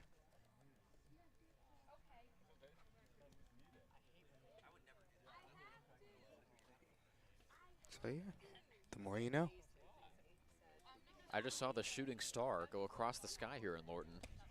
I feel like As- Neil deGrasse Tyson. That one in there for strike 3. So Pokorak's frozen for out number 1. And that will bring up the third baseman, Cholera. Up next for the Braves, number 32, Jaden Calera. Also, looking at the Big Train dugout, it appears Jack Guerrero has taken over social media duties. Always good to be well-rounded as a ball player. As the first pitch to Cholera is in there for a strike. Hey, you know, what is it? Availability is the best ability. He's got to be that jack of all trades. The 0-1 low for a ball. Get it? Because, you know, his name is, yeah. I'm picking up what you're putting down. Such a knee slapper. 1-1 pitch. That one in fair territory onto second for 1. A good throw by Vaughn over to second on the swinging bunt by Cholera. And so the Big Train just 1 out away from lucky win number 13. Up next for the Braves, It was interesting there. It didn't look like for a second that Vaughn didn't really know if you should throw the first or throw the second. It kind of took a little pause, but throwing the second definitely made it the best decision, so we wouldn't have the runner in scoring position. First pitch to Dylan Can. Fouled back into the glove of Vaughn for strike 1.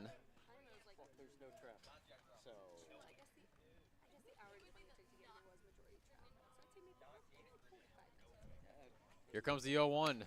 That one popped up into foul territory over our heads down the first base line for strike 2.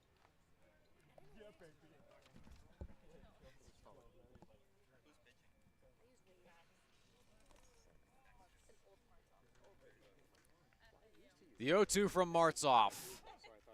In there for strike 3, and that'll do it. So the Big Train, an offensive eruption here at South County High School.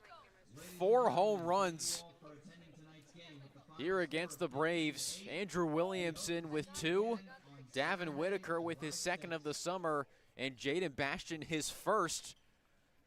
Pushing the Big Train to a 15-8 victory over the Braves. They get back to 500 at 13-13. Jordan, your overall thoughts from tonight? Phenomenal game played by both sides. However, the Big Train has to owe it big time to Joey Winkelberg. His pitching from the first 4 innings up until he was retired for the night definitely is what kept the motivation and high energy for the Big Train. And this is what we really need to see continuing on for the Big Train. Like, you know, I know you and Phoebe always mention at the beginning that, you know, you got to start strong and strong. I know I've said that a plethora of times throughout the broadcast. However, it's you know, it's dumb, but it's true. You know, if you start strong, if you have a good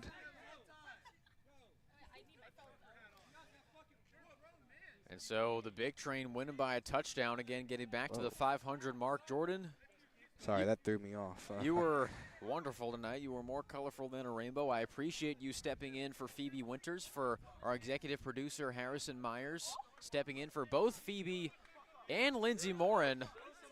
My partner Jordan Parham, I'm Quentin Corp. You all saying so long from South County High School.